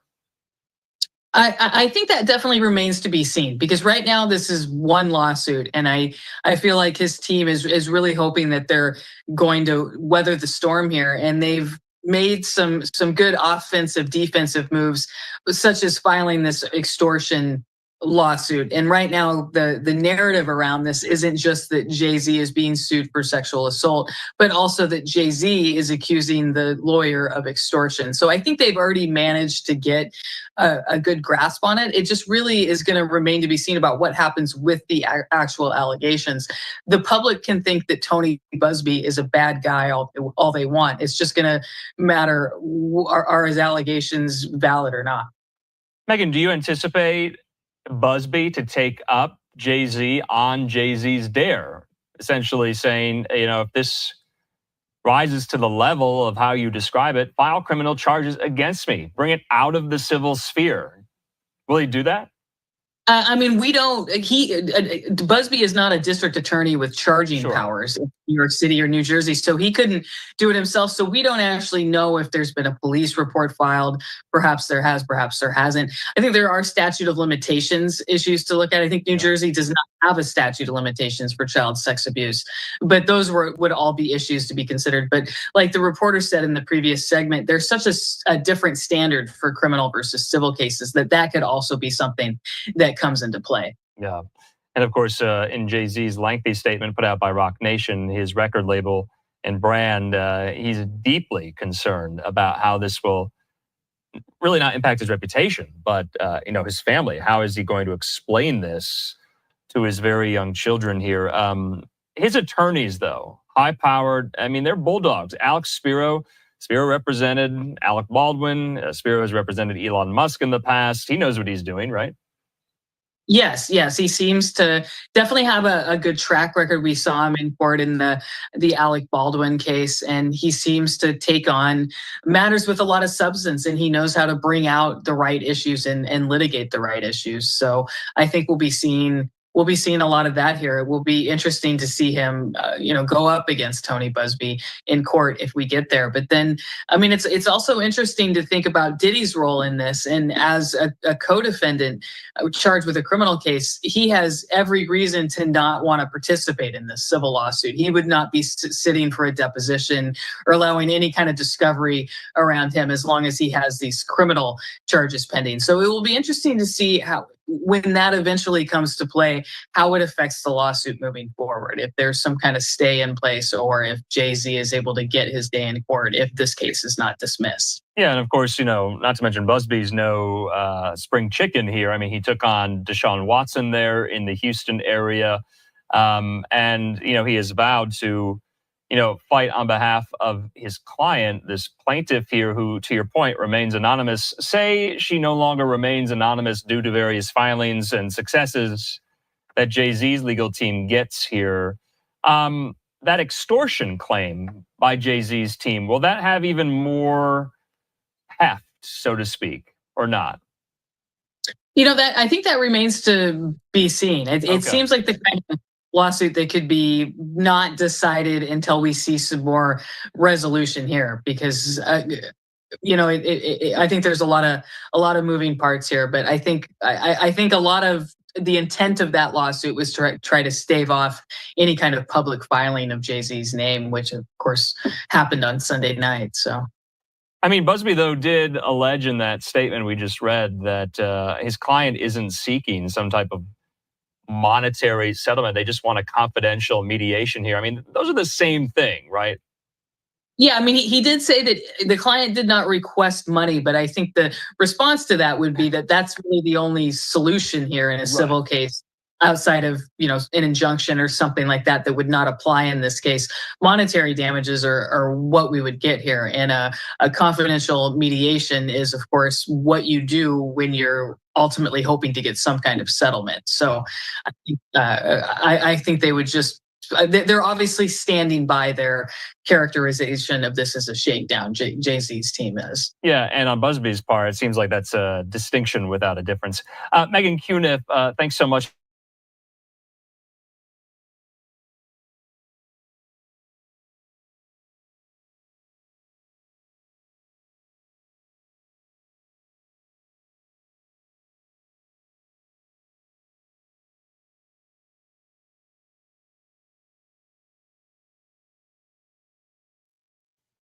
Well, you've got 13K watching right now, and there's two questions coming up consistently.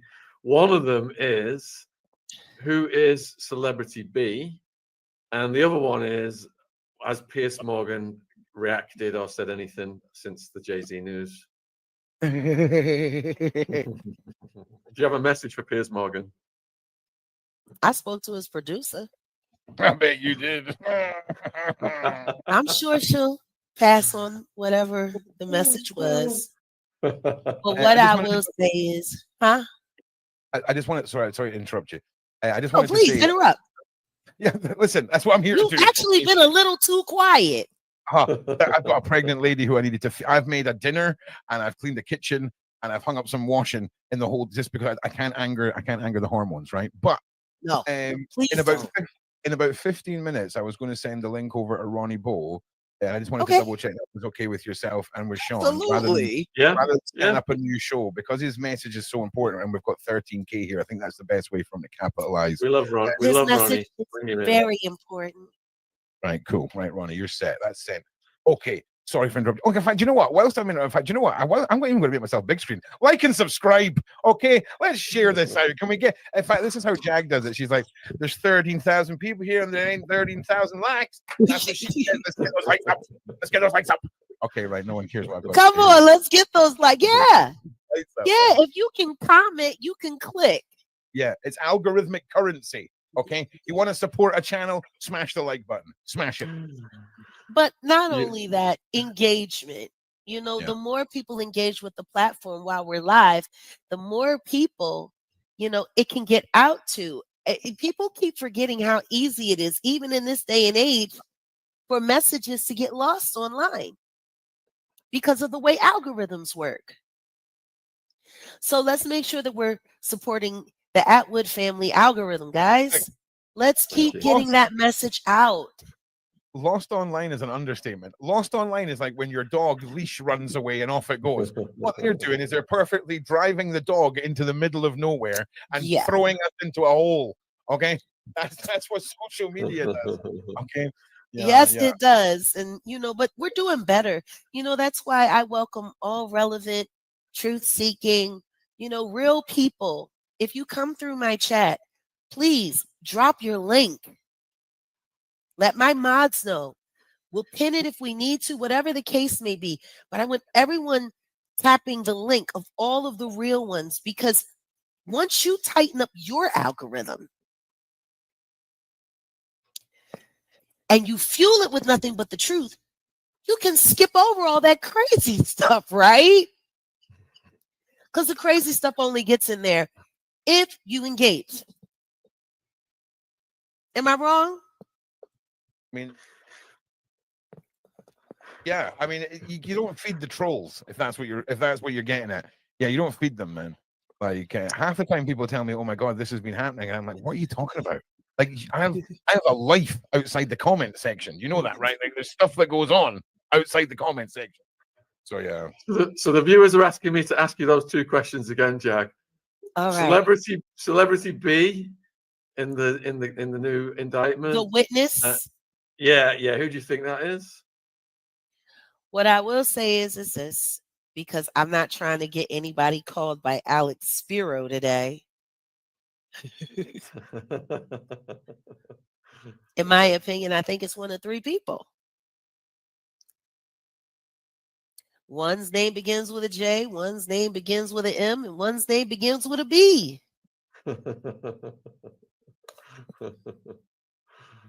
That's what I think. I wouldn't be surprised if it was Mary quite contrary. Because she was down for a lot. She was down for a lot. She would have done anything not to have to go back to Yanka's projects or have to sleep on her friends' couches anymore. She did anything. People keep forgetting about Danny Boy. Are you talking about Mary J. Blige? Yeah. Okay. Yeah. You're talking. I was just going to say you're talking about the Mary J. Right? Okay. Yeah. Okay. Yeah. Right. She was in her mid-20s when Danny Boy was 15 years old, when she first started getting involved with him intimately. And allegedly, her, Diddy, and Danny Boy have had some fun together. And they were flying him from California to New York as a minor, regardless if he was signed to Death Row Records. They flew an underage young man from LA to New York, all the way across the country, for the purposes of fornication. There are so many mandatory federal laws that are broken there. I know. Do you know what I'm saying? It's like the hypocrisy of what Natanya said about so many people in prison for a pew being found inside a gun. Yeah. Oh my God, inside a car, right? A pew being found inside a car, And just because you were in the car, you're now in jail. Nothing to do with it, nada. But J-Lo gets to moonwalk her backside out of all of it, and it's nuts. Not forever. Nah, not forever. Hopefully not. Hopefully not. Not forever. Not forever. Because the beautiful thing about these people is that they're all narcissists. Truthfully, they're not loyal to each other at all. They're accomplices. Oh. Accomplices appear loyal. Oh, until they knock on the door. Yeah, 100%. But they gonna flip. All of them. I can't wait. Do you think that the feds have kept their cards so close to the chest to see how many people will flee the coop and start getting shaky legs? And No, I think the feds are doing everything they can do to cover their ass. I don't think the feds want to let anybody know how they let these bad boys run these streets. They're going to be thorough. They're going to be thorough. And ain't nothing going to touch the house of J. Edgar Hoover and the G-Men. Everything these guys have done, they learned from the feds. These are all Fed tactics. Everything that Diddy has done was right out of the J. Edgar Hoover playbook. And guess what? He liked to freak out too. In his mother's dress and pearls and lipstick. And yeah, J. Edgar was quite, and look at Diddy. Remember he said he likes to wear the perm and get dressed up on a Friday night like one of Charlie, just like the J. Edgar. The other question they're all asking is about you started to say you were hinting at the message you'd sent to Pierce's people. People are asking if you could give them a bit more about that. Well, what I will say is this. I lost about 5 or 6 interviews that I was doing that were important to my work after Pierce. I was told that because Pierce, retracted and apologized, that I wasn't credible. And that they were going to have to wait and see how things played out. There's a legal term, it's called tortious interference. It's when you do things to intentionally stop someone's livelihood or work by discrediting their character or, bringing negative attention to a business deal. Tortious interference. Alex Spiro committed tortious interference when he called and demanded that apology, because clearly I was not exaggerating about Mr. and Mrs. Carter. But you allowed them to silently defame my character without asking them to prove it. If you're going to call someone a liar, call out the lie. He could just said, he could have called and said, this woman has done this to us or done that to us, or we've done this for this woman and that for this woman, and we don't understand why and this is the evidence of why this is ridiculous. There was none such process that happened. I was just discredited, and they were Jay-Z and Beyonce, and I'm sorry. It would be sad if I had to sue somebody to get made whole for everything that I lost this fall, because Pierce was so impressed with Alex Spiro. Or maybe Rupert Murdoch just doesn't want any more waves. I don't know. You got a viewer question here, and it is, Jag, what is Snoop, Will, Drake, and Usher in all of this? Of course. Suge is not lying. And the people that aren't speaking are the ones who are just trying to keep their head down and collect as much money as they can and get ready for when Diddy snitches on them.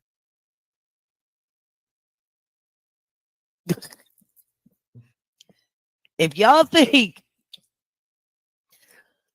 see, Jay-Z failing at screwing up the jury pool and helping Diddy get bond, him failing at that, picking every idiot that they could from the idiot farm to come out here and run dummy missions.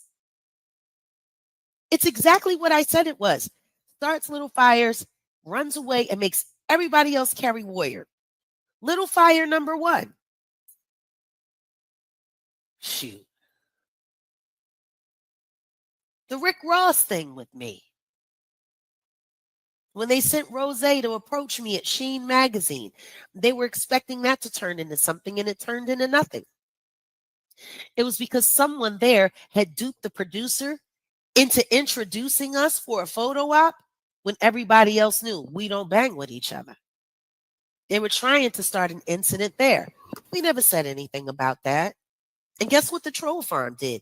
Oh, she said she don't like them, but she's standing there and she's smiling with them. She's a hypocrite. No. What they wanted me to do was get into a fight, cause a big commotion, so no one would invite me to another event show.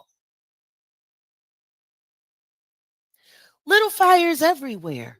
Next thing you know, all of these witnesses start coming out. Courtney comes out. The book comes out. All of this comes out. And then you see what that took us to. Then witnesses come out. Victims come out. Survivors come out. Blink twice.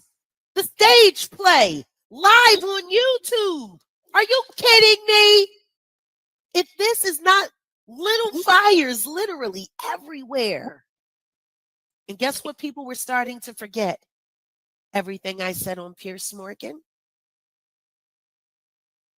And guess what? It was easy for them to forget because it was redacted. And there was an apology because I said heinous and crazy things. Guess what? Tony Busby is saying heinous things too. And he's got evidence and a witness. Mm. Yeah. What Just a one difference minute. a day makes.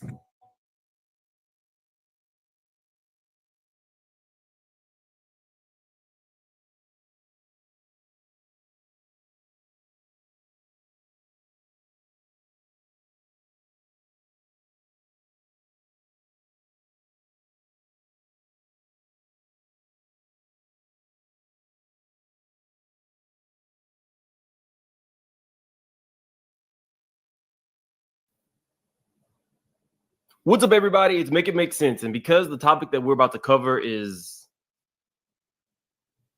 triggering, we're not going to do an intro. But I kind of want to preface this before we look at the interview.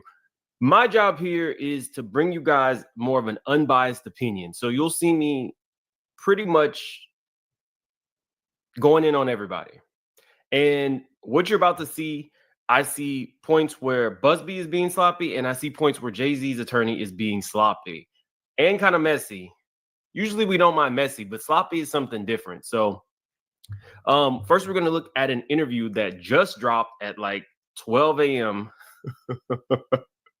from a Diddy accuser. This one happens to be male. I was kind of surprised that he gave an interview, but we'll get into why I think this interview happened and what I feel is sloppy on both attorneys' parts because they are filing stuff constantly. So what you're probably going to start seeing is a lot more short videos because things are moving extremely fast. And now there's multiple cases, multiple high-profile people. And I'm trying to keep you guys informed, but it's a lot all the time. So let's first start with the interview. I think that all victims deserve to be heard. Typically, though, you will not see people with active cases give interviews, but I think this interview was a signal. You were hired by a security firm to work security at one of the infamous white parties that was thrown by Sean Combs in the Hamptons. What was that experience like? At first, he was incredibly friendly, very gracious. So you had a friendly chat, and then according to your lawsuit, at some point later in the night, Sean Combs himself offered you a drink. This didn't come from staff or someone holding a tray of drinks. It came from him directly. Correct. The first drink started to have some effect on me. And I just thought, wow, these are really strong drinks. It wasn't until the second drink, and it was already too late, that I realized that there was something wrong with the drinks. Sadly, Sean Combs was waiting in the wings. He was watching from some sort of vantage point. And once I was in a helpless position and he was sure that he was in a position of power, then he took advantage of the situation. You allege that you were forcibly pushed into an SUV by Sean Combs. That act alone, according to your lawsuit, left you in considerable pain. And then once inside the vehicle, your lawsuit says plaintiff was held down by Combs, who overpowered him while he struggled to escape due to the effects of the drugs in his system. And it goes on to say that he sodomized you. I was screaming. I was telling him to stop. It was incredibly painful. And he was acting like it was nothing. And he seemed to be disconnected from it. It was abusive beyond belief. The note says representatives for Combs did not comment, but at the time of the original complaint, released a blanket statement regarding the complaint and the others filed at the same time. Mr. Combs and his legal team have full confidence in the facts, their legal defenses, and the integrity of the judicial process.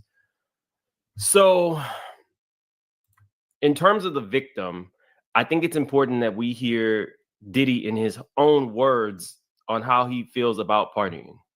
To show you how we have fun and stay out of jail too, and make money. Do I believe that Diddy is capable of this? Absolutely. Do I believe that every victim...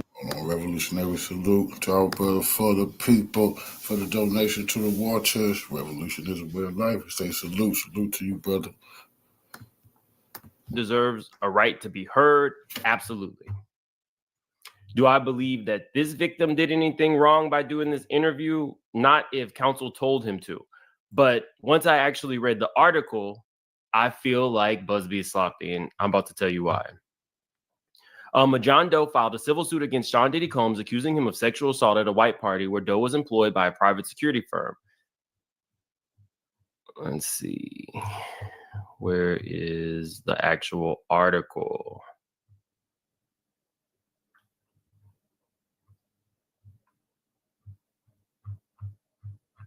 Okay, I'm going to have to read it from here.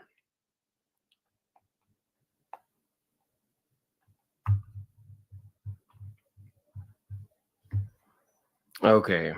For some reason, on my laptop, it's not showing, but when you actually do it through your phone, it gives you an article attached as well.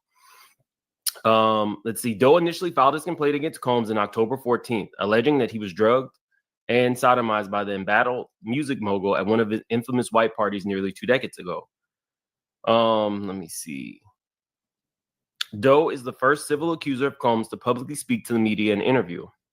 According to his lawsuit, Doe was employed by a private security firm in 2007 when was asked to work for Combs' white parties at the producer's estate in East Hampton, New York. There were a number of inconsistencies between the details shared by Doe in his interview with CNN and the original complaint filed in October. The original suit says the assault took place in 2006, not 2007, and that Doe had never been married. In 2006, Combs' white party was held in Saint-Tropez. In 2007, it was held in the Hamptons, which is where Doe's allegations take place. After CNN pointed out the discrepancies, Doe's attorneys filed an amended complaint with the court, changing those details and acknowledging mistakes were made in the rush to file. This is where I'm saying it's sloppy. Now, do I think for a victim that things might be fuzzy, dates, times? Yes, this was like nearly 20 years ago now. However, for the attorney, you have a whole team of people. And I want to say this, Busby is just the head. There are 3 other firms that are assisting in these cases. And with 150 cases, I'm sure they are or have employed an innumerable amount of other attorneys, and they've brought people in. Like, the list is crazy for the amount of attorneys. But this was one of the first cases filed. My question is, why was there such a rush? I can understand when Lil Rod filed, Cassie filed, the first victims. But now we're at a place where Diddy's in jail. You know that your I's need to be dotted and your T's need to be crossed. Why is there such a rush that you don't have a fact-finding team meticulously looking through each one of these to ensure that everything is factual? Because you're going to be going up against major law firms. I can't stress this enough. Sean Carter shares an attorney with Elon Musk.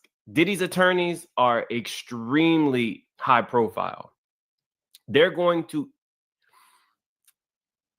My concern is for the victims. Just because somebody files a lawsuit does not mean that it will ever make it to court. These lawsuits at this point, most of them are pending. We don't know if a judge will say, okay, this lawsuit is credible enough, you're good to go. Let's set a trial date. We don't know that. So everything needs to be meticulous. And Busby is a very high profile firm as well.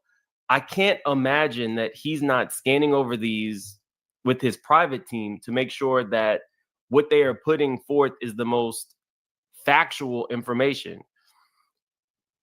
For, like I said, for, a victim to be foggy on the year, okay. For the attorney to have a whole press conference and put forth this as one of the first ones and it not be fact-checked is sloppy. I don't know how else to say it. At this point, I'm talking to survivors and attorneys daily, and we go through both arguments.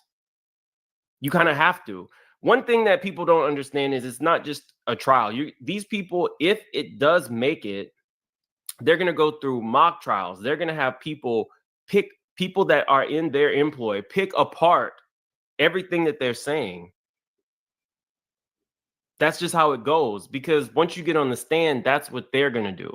So I went back and I looked at the amended complaints, and the only thing that changed in the amended complaints was the year. They didn't add anything. This one says 2006. The new complaint says 2007. They added no names, no additional details, just amended it for the year. Again, it's not a major mistake, but the way that Diddy's attorneys are nitpicking everything and the way that Jay-Z's attorneys are nitpicking everything, it could be something that they use. Like, okay, they're just throwing these frivolous lawsuits out. We got to kind of keep an eye open for that. Let me continue, because there was something else that I saw that I think you guys needed to hear.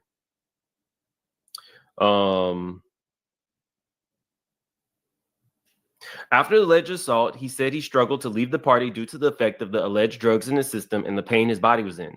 Doe then reported what happened to his supervisor, according to his lawsuit. Hopefully, he reported it via email.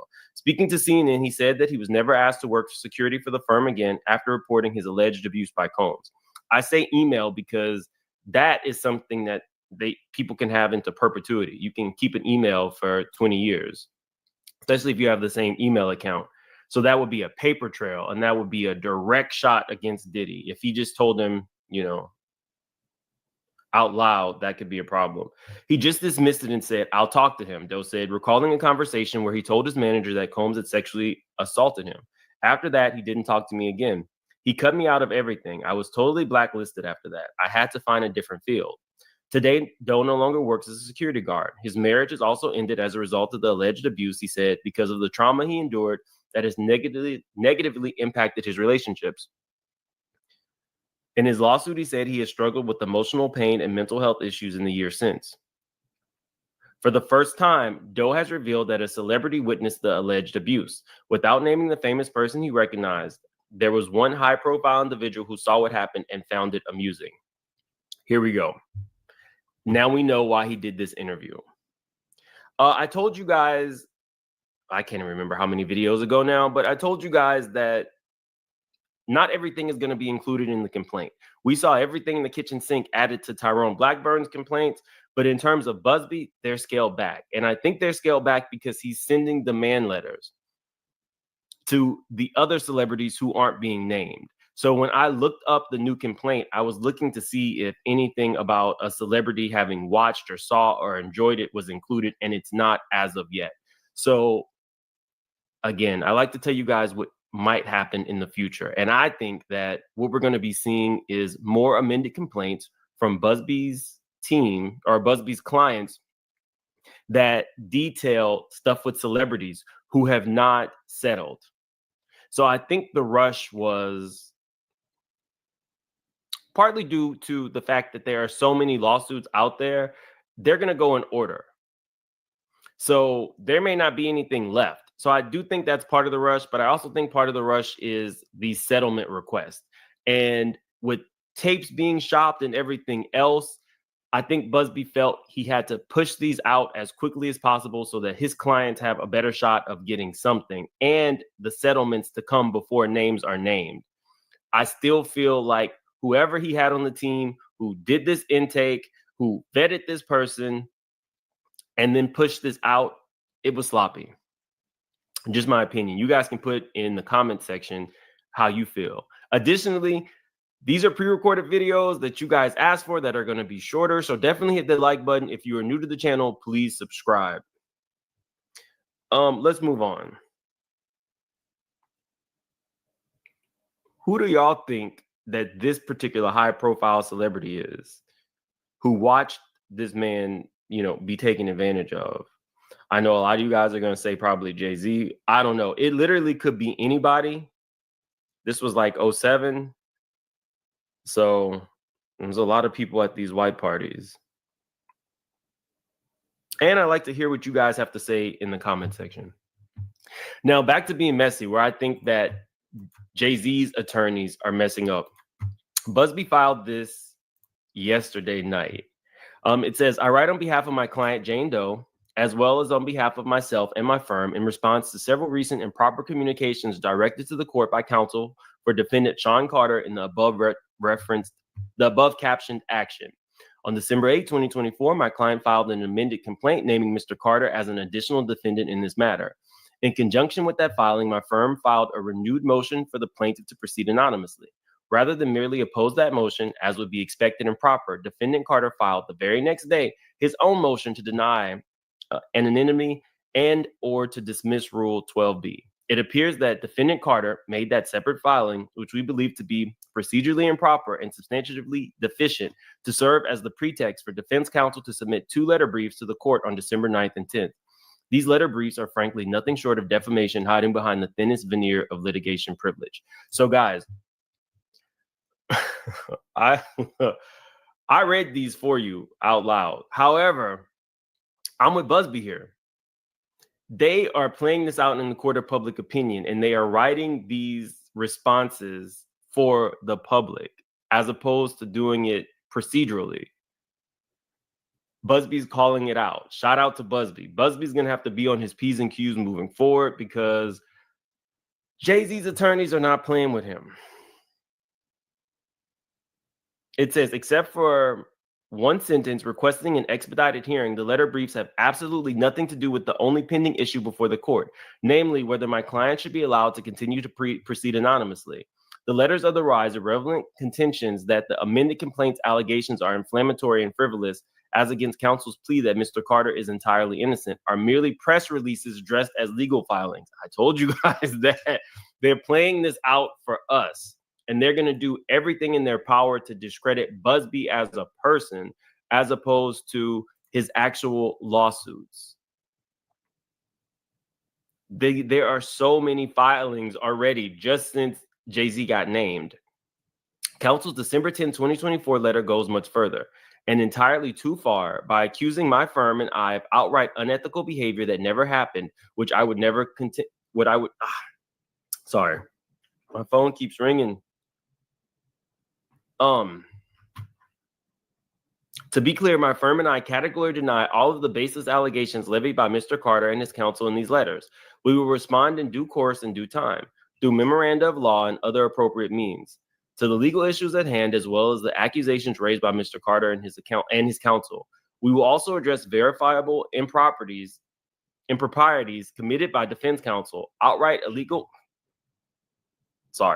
Outright, got to turn this phone off. Outright illegal conduct for which we have actual evidence rather than vague hearsay declarations. For the moment, we simply want to timely inform the court that such responses will be forthcoming. I don't think that this is on Busby. I think that this is on one of Busby's partner firms who did not fact check.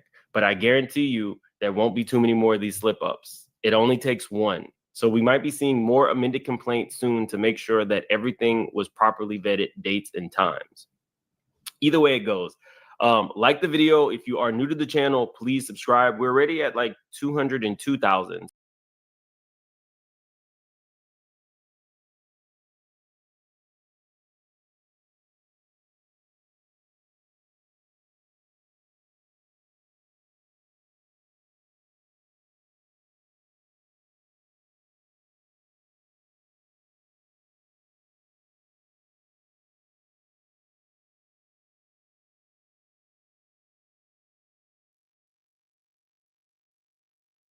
The biggest secret in the entertainment industry that really wasn't a secret at all has finally been revealed to the world.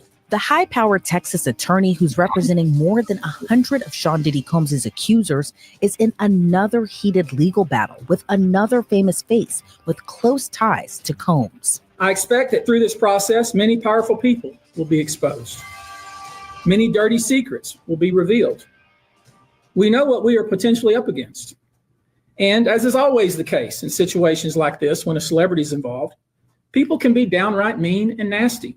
Last month, attorney Tony Busby was sued by an anonymous high-profile celebrity, accusing the attorney of extorting him. The suit was filed under the moniker John Doe. According to the court filing, Doe accused Busby and his law firm of attempting to extort exorbitant sums from him, or else the law firm was going to publicly file horrific allegations against him. The plaintiff claimed Busby threatened to unleash entirely fabricated and malicious allegations of sexual assault, including multiple instances of rape of a minor, both male and female, if he refused to comply with their demands. The suit says Busby sent John Doe multiple confidential written demands, repeating the same fabricated allegations unless plaintiff agreed to resolve the matters through mediation for money. The suit claims some of the allegations were a copy and paste of the allegations in a public complaint filed by Busby and his law firm, with the obvious implications they would amend the complaint if the plaintiff in this case refused to cooperate. It also claims Busby and his law firm used identical language to put John Doe on notice that his name would be swapped in as one of the unnamed participants if he didn't comply with Busby's demands, calling it extortion. John Doe claimed all the allegations were false, and Busby's threats would tarnish his reputation, subject him to public scorn and condemnation, and the fallout would irreparably harm his personal and professional life, destroy his career, legacy, and emotional well-being. Revolutionary salute to our family LRP for the donation to the war chest. Revolution is a way of life. Absolutely appreciate the love, family. Salute. Well-being. Then Busby fired back and sued the law firm representing the once anonymous A-lister. In Busby's lawsuit against law firm Quinn Emanuel Urquhart and Sullivan, the Texas attorney claimed the John Doe lawsuit was baseless and claimed Quinn Emanuel had gone too far. Busby claimed the law firm hired henchmen to fish for claims to bring against him in clear violation of Texas law, and Quinn Emanuel must be stopped. The Texas-based attorney even claimed his daughter had been contacted by people looking for controversial, salacious, or disparaging information. Busby cited one of the lawsuits against Diddy in his court filing. That lawsuit was filed by a Jane Doe who claimed in 2000, when she was just 13 years old, Sean Combs raped her with another male celebrity while another female celebrity watched. When the lawsuit was originally filed, the two unnamed celebrities were known only as Celebrity A and Celebrity B. Celebrity A being the male celebrity, Celebrity B being the female celebrity. Busby in his lawsuit against Quinn Emanuel alleged agents presumably working on behalf of Celebrity A crossed a line from bullying behavior to tortious conduct. Busby alleged investigators hired by Quinn Emanuel contacted former employees, family members, current clients, former clients, witnesses, and co-counsel alleging harassment. There's still so much to unpack with both of these lawsuits, but I want to quickly thank our amazing sponsors who help us continue to bring you these stories like Upside. You might be asking yourself, what's Upside? Upside. Well, it's a free app that gets you cash back on daily essentials like gas, groceries, and restaurants. Sometimes I only have time for a quick lunch break, but then there are times I can have a nice sit down at a restaurant, and guess what? I can use Upside for both. Plus, I can use Upside to get cash back when I do. It's really and truly so easy and simple to use and completely free, so why not? And this is actual real cash back too. It's money that appears in your Upside app that you can transfer straight to your bank account. Here's what you do.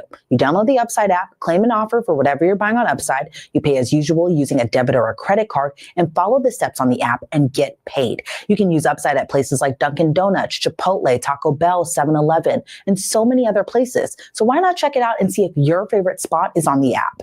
To find out how much you could earn, click the link in the description to download Upside or scan the QR code you see on your screen. Use our promo code LC News and get an extra 25 cents back on every gallon on your first tank of gas. Again, that's promo code LC News for an extra 25 cents back on your first gallon of gas. For months, it was unclear who Celebrity A was in the suit filed against Diddy. That is until Busby filed a shocking amended complaint adding the male celeb's name, Sean Carter, aka Jay-Z.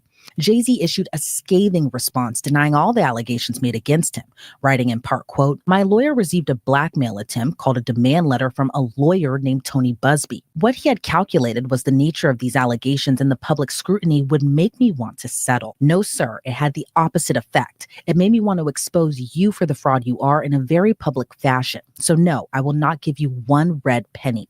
These allegations are so heinous in nature that I implore you to file a criminal complaint, not a civil one. Whomever would commit such a crime against a minor should be locked away. Would you not agree? These alleged victims would deserve real justice if that were the case." This lawyer, who I have done a bit of research on, seems to have a pattern of these types of theatrics.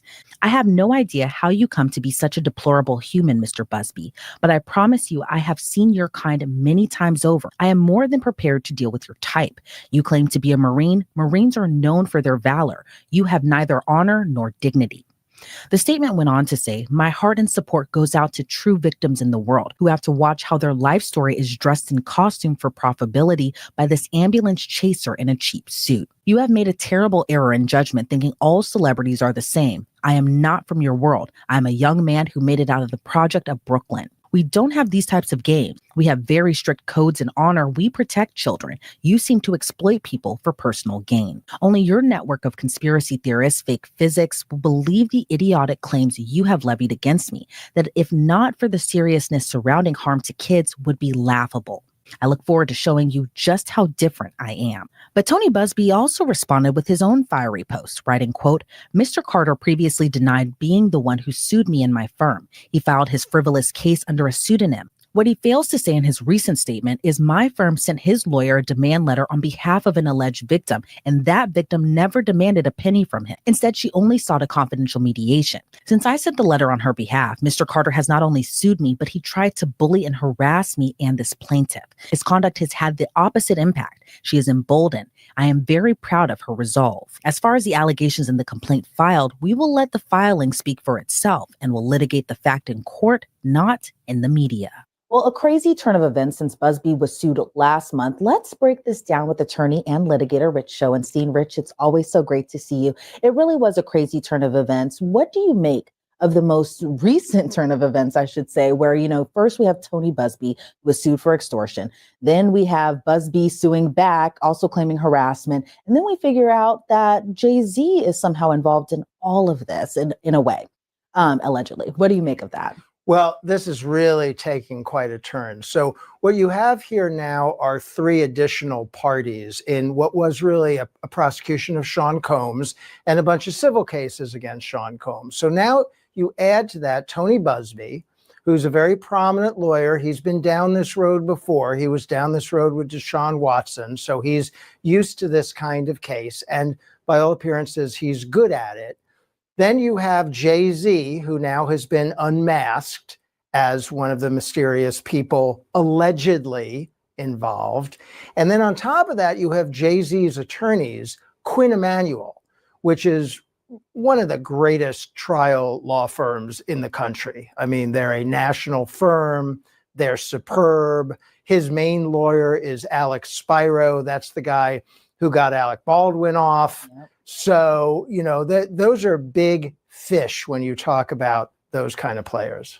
And going into Tony Busby's lawsuit against Quinn Emanuel, there were a lot of allegations in there, mainly about harassment. Now, Busby claims that his co-counsel was harassed, his former clients, his current clients, even alleged his daughter has been harassed too for just whatever salacious allegations that they can come find. What do you make of those allegations that Busby is alleging in his lawsuit? Yeah, well, it's getting very personal. I have no idea of knowing what's true and what's not true. Obviously, Quinn Emanuel, on behalf of Jay-Z, decided to be aggressive. Because what I gather happened is that Busby said to Jay-Z's camp, let's have a private mediation, which means in code, pay us a boatload of money and we'll be quiet. And then Jay-Z's camp, led by Quinn Emanuel, is saying, no, we're not doing that. We're not afraid of this issue. We're not afraid to litigate. And they went as far as to sue Busby, claiming that his tactics are improper. And obviously, if they were going to take that position, they had to do some investigation. Now, Busby says that investigation has crossed the line, that Quinn Emanuel's investigators are doing things they shouldn't do. They're going after clients. They're going after family members. So it's gotten awful personal and awful chippy real quick. Do you think that they could just argue, they being Quinn Emanuel, that they were just doing their due diligence and all of this? I think that's exactly what they will argue. They will argue, first of all, they're arguing that Busby is a bad guy. They're arguing basically that Busby is a very fancy ambulance chaser.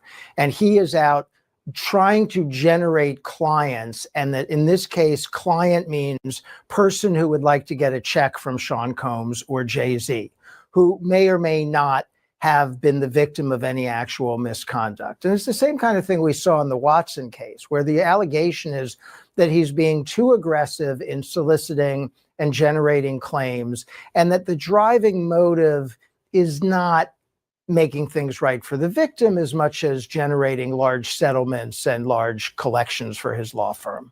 And are you surprised it got to this point where we're actually getting a name to this amended complaint, that being Sean Carter, aka Jay-Z? Are you surprised that his name actually came out in that lawsuit? Well, so given what I've seen of these allegations so far in the criminal case and in the civil case, you're going to have to do a lot to surprise me. I've already seen some stuff that I find surprising. So we knew that there are other people allegedly involved in these freak-offs. Yes. We knew that there were other people involved. We surmised that there were going to be some high-profile names involved. And, I've seen rampant speculation about Jay-Z and about other people. I don't know if any of it's true. Nobody knows if any of it's true. So I'm not too surprised to see his name pulled into this. Yeah, and I remember when Tony Busby had first came out kind of swinging when he had first said that he was going to bring about over 100 lawsuits with his 100 different clients against Sean Combs, aka Diddy. And then he did say, I'm going to be dropping names. Why do you think it took to this point? And why do you think Sean Carter, aka Jay-Z's name, has been the only one that has come out so far? So we have to speculate for most of this. So the reason Tony Busby went public and said, I have 100 clients, I'm bringing lawsuits, was twofold. One, to generate clients. That is solicitation of clients. I know he's going to grouse about me saying that, but that's what it is. When you go on TV and say, I have 100 clients suing Sean Combs, here is my phone number, you know what you're doing. That's one purpose.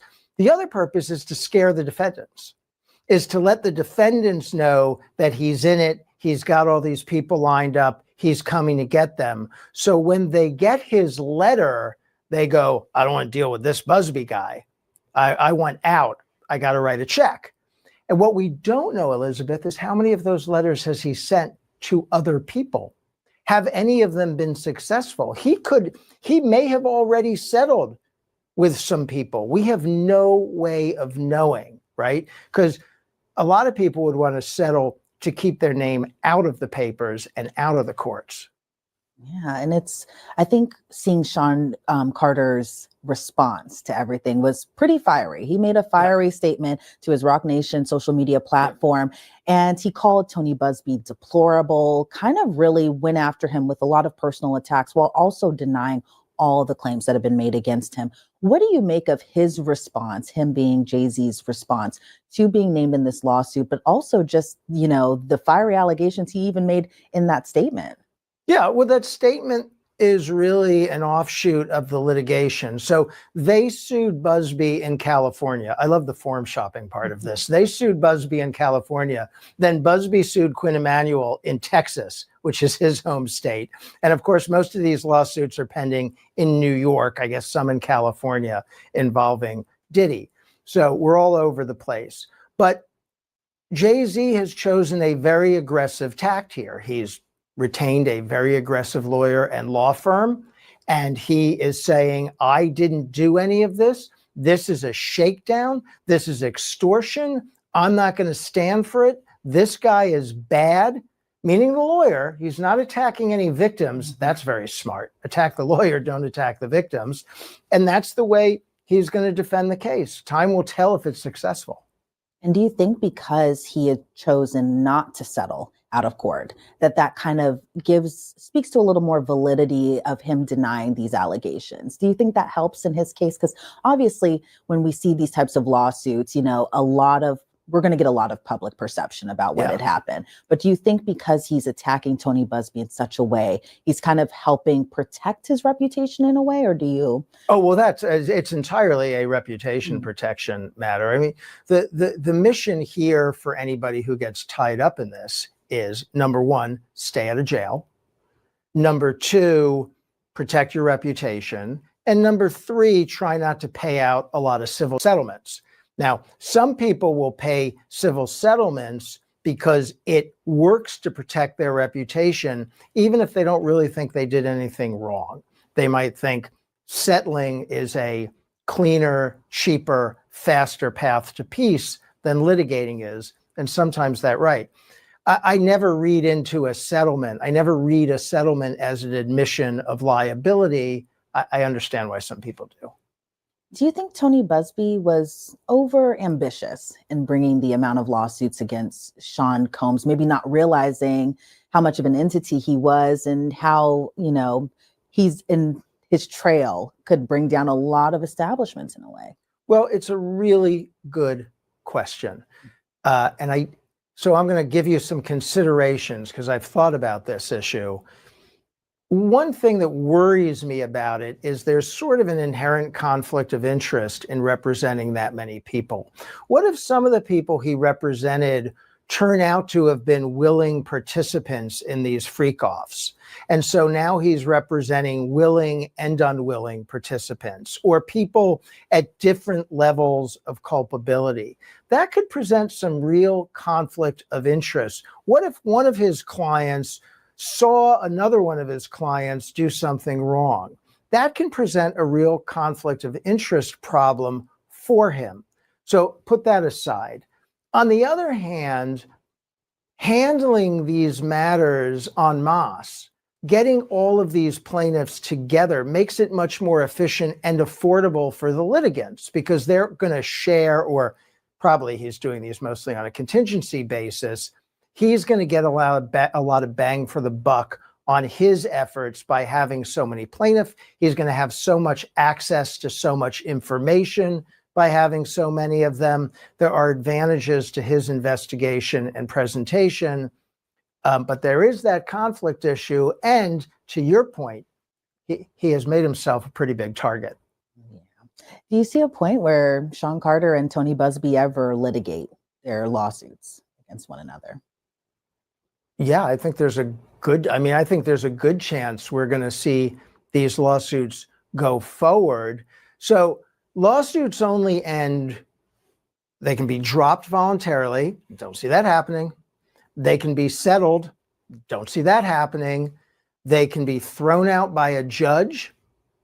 I don't think so. Not from what I've seen of these. Some of the allegations could be thrown out, some of the claims, but I think there are viable claims here against each other, or they can be resolved on the merits by a judge or a jury. I mean, those are the ways to get rid of the litigation. So a lot of things could happen. I mean, if there were criminal proceedings against Jay-Z, and I've heard nothing to suggest that there would be, but that obviously would muck up all of the litigation. The way that the Diddy litigation pans out, what happens with that is going to affect the Jay-Z litigation. But I think all this litigation is going to go on for a long time. And I remember even, and this is unrelated, when the Cassie lawsuit had come out last year, that kind of really opened the floodgates against Sean Combs. Do you see the same kind of happening in a way possibly for Sean Carter? Yeah. So I've bragged about this. If you go back to the videotape, when that Cassie litigation was resolved, what I said at the time was, how on earth did Sean Combs let this litigation get filed if he was just going to settle it the next day? I understand if he was going to defend it, then it was going to be filed. But if his plan was to settle, you settle those lawsuits before they're filed. This is exactly why, so that the federal government doesn't look at the lawsuit and say, oh, we should look into that, so that other plaintiffs don't start coming out of the woodwork. Having that Cassie litigation filed, which I'm led to believe he had an opportunity to settle pre-filing, opened the floodgates to all of this. I think now that Jay-Z is officially named as a party, that could have the same effect, although I sort of think the door was already open for that. And why do you think Sean Carter didn't sue Busby for defamation as opposed to just extortion? Because if you sue somebody for defamation, as part of your case, you have to affirmatively prove the allegations are untrue. Now, it's one thing to be accused of drugging and raping people and to be able to defend yourself so that a jury in a criminal or a civil case isn't satisfied that the proof is there. But in a defamation suit, the burden of proof is reversed, and you have to prove that you didn't do it. And I've had a lot of conversations with clients over the years that came down to, you don't want to take on that burden in a defamation case. You don't want to have to prove it. You don't want the expense of proving it. You don't want to have to go in front of a jury with it. So that is a strategic move to leave that cause of action out. Wow, there's a lot at play here, Rich. I know, it's great. Crazy. I love it. I never thought we would get this way, but wow. And just want to remind all of our viewers there that, of course, Sean Carter, aka Jay-Z, has denied all the allegations against him. Yeah. Rich, I want to thank you so much for your time today. But before we sign you off, is there anything else you would like to add just about these overwhelming amount of turn of events, I should say? Yeah, well, I'm glad you said what you said at the end there, because, we have to walk a balance here. Like, I'm all about hearing from victims and making sure that their claims are taken seriously and credited and reviewed, and if necessary, litigated. I think that has to happen. But also, people are innocent until proven guilty. And I just think we have to balance that. A lot of people out there seem to, want to guess who the next celebrity is going to be named. I don't like that game as much, because that's just rank speculation. Let's see what the allegations are. Let's get them fairly considered in a court of law, and let's get a determination. All right, Rich Schoenstein, thank you again so much for your time. And again, we'll have to see how this all plays out in court. Absolutely. On Monday, Sean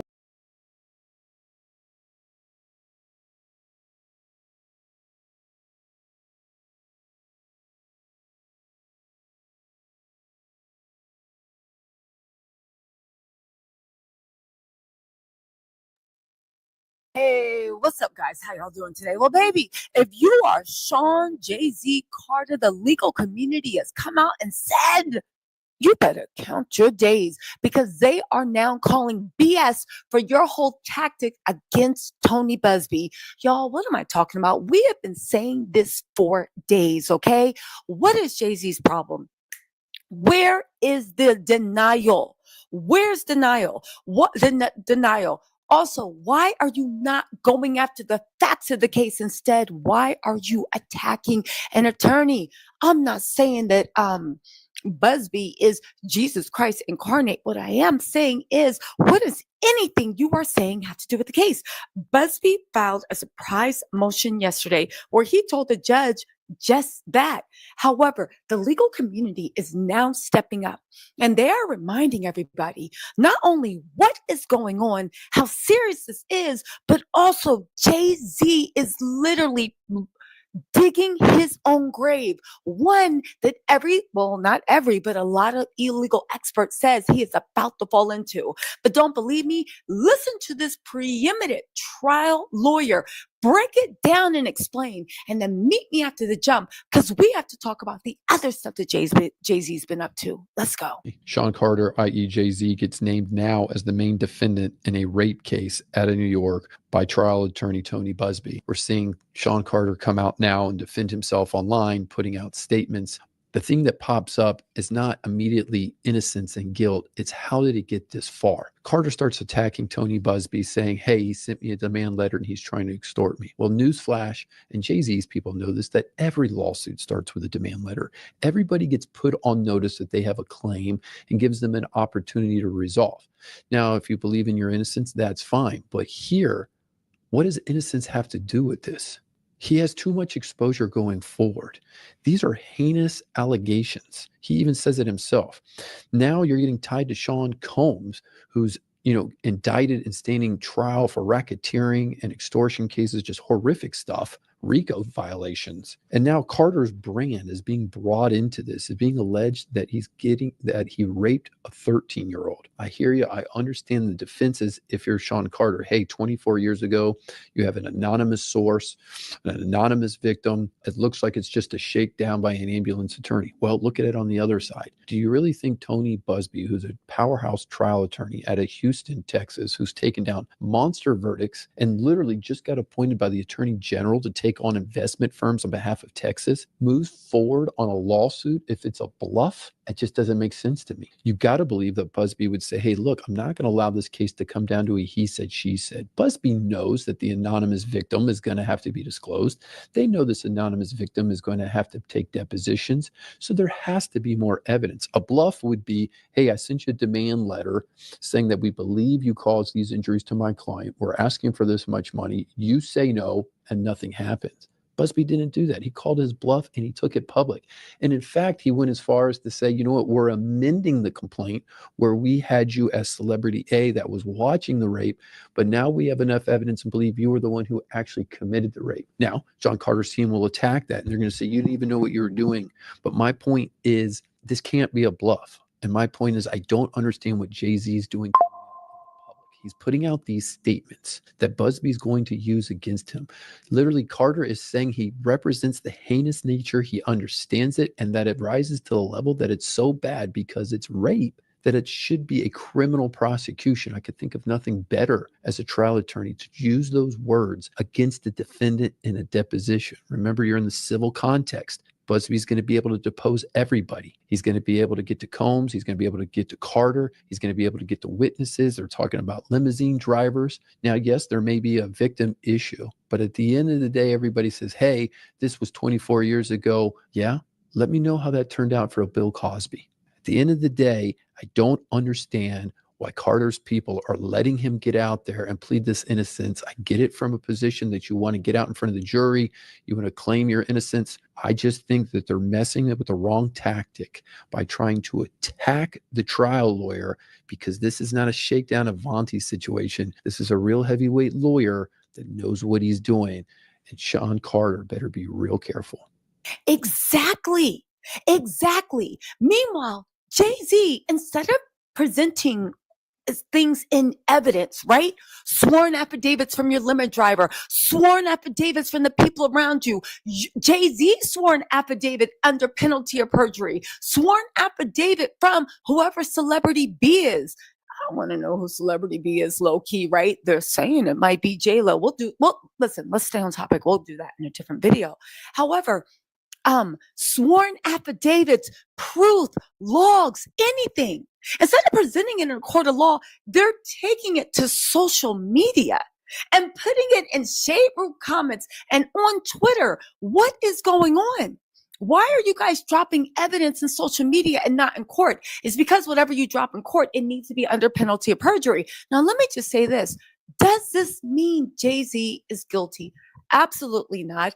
unlike Diddy, there was a long history and even rumors of what he did to Kim and stuff. This is the first case against Jay-Z. So the internet is really like, what is going on? On one hand, Jay-Z's married to Beyonce. Beyonce has a stellar reputation. He is father to 3 adorable kids. They are truly epitomizing, especially Beyonce and the Knowles, Black excellence. So you have the public goodwill. You have my goodwill. However, on the other side, you have a 13-year-old who says these things happened. She has details, she has evidence, she has facts. And like that lawyer said, Tony Busby, as much as they try to paint him as a con artist, is a powerhouse attorney. He is representing the whole state of Texas, going up against some of the biggest billionaire hedge funds and private equity. He's going up against BlackRock. Check his resume. He is not someone to be toyed with. And he would not risk his reputation for a $50 million shakedown, $12 million, $100 million shakedown for Jay-Z Carter. It defies logic. Now, there is a chance he is completely psycho, but to paint him as an ambulance chaser, that's not who Tony Busby is. And get this is not a fan page for Tony Busby. Maybe in his personal life, he is an absolute scumbag, but we are not talking about his personal life, as long as he ain't doing nothing illegal. We are talking about his ability to represent victims and the way he represents victims.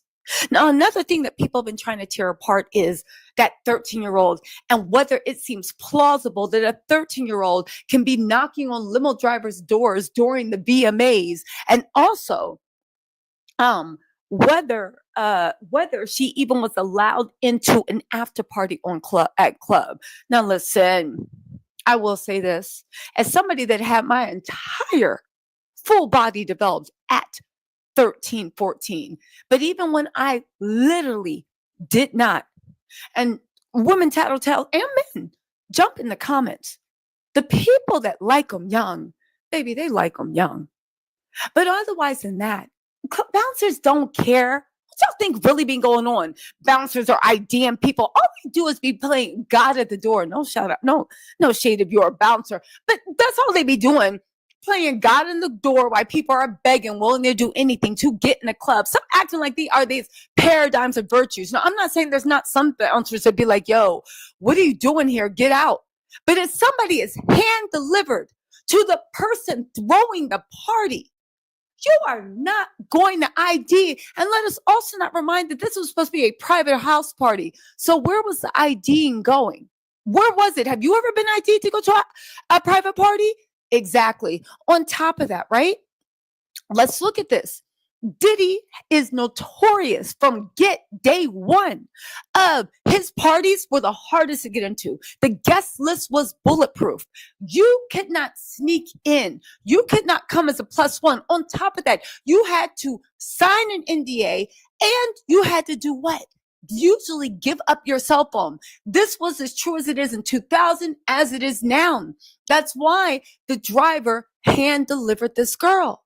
But listen to what they said in the Joe Budden podcast, because I think they make some interesting points that they think they're defending Diddy. I think this makes it look even more probable that it happened. Listen to this and let me know what you think. Alleged that she kind of waited out, tried to get into some shit, and the limo driver spotted her, and then said, "Stay here. No. You could come with us to the after party," or something like that. And then on top of that, allegedly. Has anybody ever seen Jay-Z outside? Like, let's be clear. We all are industry. Yeah. Even if we're not industry, we affiliated with 2-3 degrees of separation. Yeah. You're not just walking up to Jay-Z, my nigga. Them niggas is the size of mountains that be around Jay-Z. You ain't hear what he said, though. Yeah. The limo driver had saw a third. Well, this was 2000. I was going to say, this is 2000. No. 2000. In 2000, Jay-Z was still walking around a little bit. You know what I'm saying? He was. Like I was working. He was walking around with Tata and them. Yeah, so remember that clip that was going around talking about the time, chaos and, I remember, yes. September 11th and Jay-Z's album and stuff like that? Mm-hmm. That club he used to come to, and he would be there early, and he would be in my section. We just sit there and chat and stuff like that because he really didn't drink. He was just buying shit for all of his friends and stuff. Mm-hmm. But the point is that he was not walking around the way that he walks around now. He wasn't presidential. Because this was 2000, 2001, 2002. Gotcha. Hard Knock Life sold 5 million albums in 1998, right? So we are still talking about a successful businessman. Not saying that this man or a successful businessman can't do this. What I'm saying is his accessibility and the level of his accessibility is not just so Joe Schmo could just be like, yo, come here. That's not happening, fam. And I walked up to Hov and got an autograph in 2000. Personally. Yeah, a lot of people, the next game. even 05 niggas walked up to Jay-Z and Bino and them like. I think we talking about mute points. But wait. Here's the thing. To me, there's a big point here about the music industry, which is when you. Okay, I'm sorry. Here's the thing. What I'm saying is that it makes you look at it a little bit deeper, meaning that if you're at the door or at the VMAs after party and you're allowing two men to walk in with a 13-year-old or a girl that looks young, then it's a way bigger picture than that's leading on. That's how I feel, right? This is not just what is this industry is full of enablers. Can we just be honest? Can we just have an honest moment about this industry? Just honestly. Anything that they want to happen can happen however they need it to happen. I'm not saying it's happening in these manners. I'm not saying it's happening like exactly like that. I'm just saying this situation, and Jay spoke to it in his statement. This is fucked up because there's really things that are happening to kids like this. Yeah, we've heard many stories. If you speak to almost anybody in Hollywood, the Coreys and all of them, they'll tell you that we were young kids and we were being snuck into stuff. We were being given drinks. So this is not like unfathomable, but I think what Jay is saying is like, this is what's so fucked up about it, is that you use real life situations that actually happen into this industry and try to attach me to it. And I'm the furthest thing from that. And now I don't want to even fight the point of, well, shit like this don't happen. Or who the hell has a 13-year-old child out? No, they be 13-year-old child out. It's just don't attach my name to it. And even if I'm a fucked up parent and I sent my kid there or was irresponsible, they still shouldn't get sexually assaulted, right? And part of the problem with the music industry is a lot of time when you have young kids, and again, let me be clear, I don't believe this accusation against Jay-Z. I actually don't believe it. I think Jay-Z didn't do this. That's just my opinion. I'm going by the circumstantial evidence and my gut. I just don't believe it. But in general, there are teenagers who want to be stars. And parents get sold a bill of goods. Yo, we're going to make your kid a big star. We're going to make him rich. We're going to make him famous. I got your kid. I'm in charge. And a lot of these parents in good faith, give their kids to these people. And that's how they end up at these award shows. That's how they end up staying at people's houses for 6 months. That's how they end up getting guardianship. And that's how people's kids get molested and hurt and exploited. And I'm just saying part of it is this whole industry encourages parents to give them their children. And as parents, we got to be like, fuck no. I have a question for you. What would be the reason that this lawyer or this victim attached Jay-Z's name to this? It's a shakedown. It would be a shakedown. If that's what's happening, it would be a shakedown. It's very simple. If somebody called you right now, Flip, you as Flip, got to deal with the accusations. Mark, can we speak to the fact that I think a lot of these lawyers now, they just as savvy as. Okay. So everybody that was out being mixy during the 2000s have said that Jay-Z was still outside. He wasn't presidential like he is now. They said that it was common in the industry for youngins to be around. They say that they know for a fact, and everybody knows for a fact, that this stuff happens and whatever they want to happen in the music industry will happen. They say everybody knows about it, including Jay-Z. And everybody is still scared to open their mouth and name names about who's doing it because the people that are doing that are so presidential in power. Okay. Now, does this mean Jay-Z is guilty? No. Does it mean that Tony Busby wouldn't jeopardize his whole reputation for some chump change from Jay-Z? He is going with the state of Texas. You really think he's pressed over a $10, $20, $30 million settlement? On top of that, where is the denial? And lastly, and not least, 95% of people saying, I don't think he did it. It's because it's based off of who you think you know. Now, listen, I'm not saying anybody rush to conclusion because Tony Busby could be lying. I could be sitting here 2 months from now having to make an apology on my channel. But my point is, where is the MF and evidence that it couldn't have been you? I'm just waiting. And if your team got time to drop all this stuff on social media, maybe drop some evidence in court. That's all we waiting for. Anyway, Jay-Z got 48 hours to respond.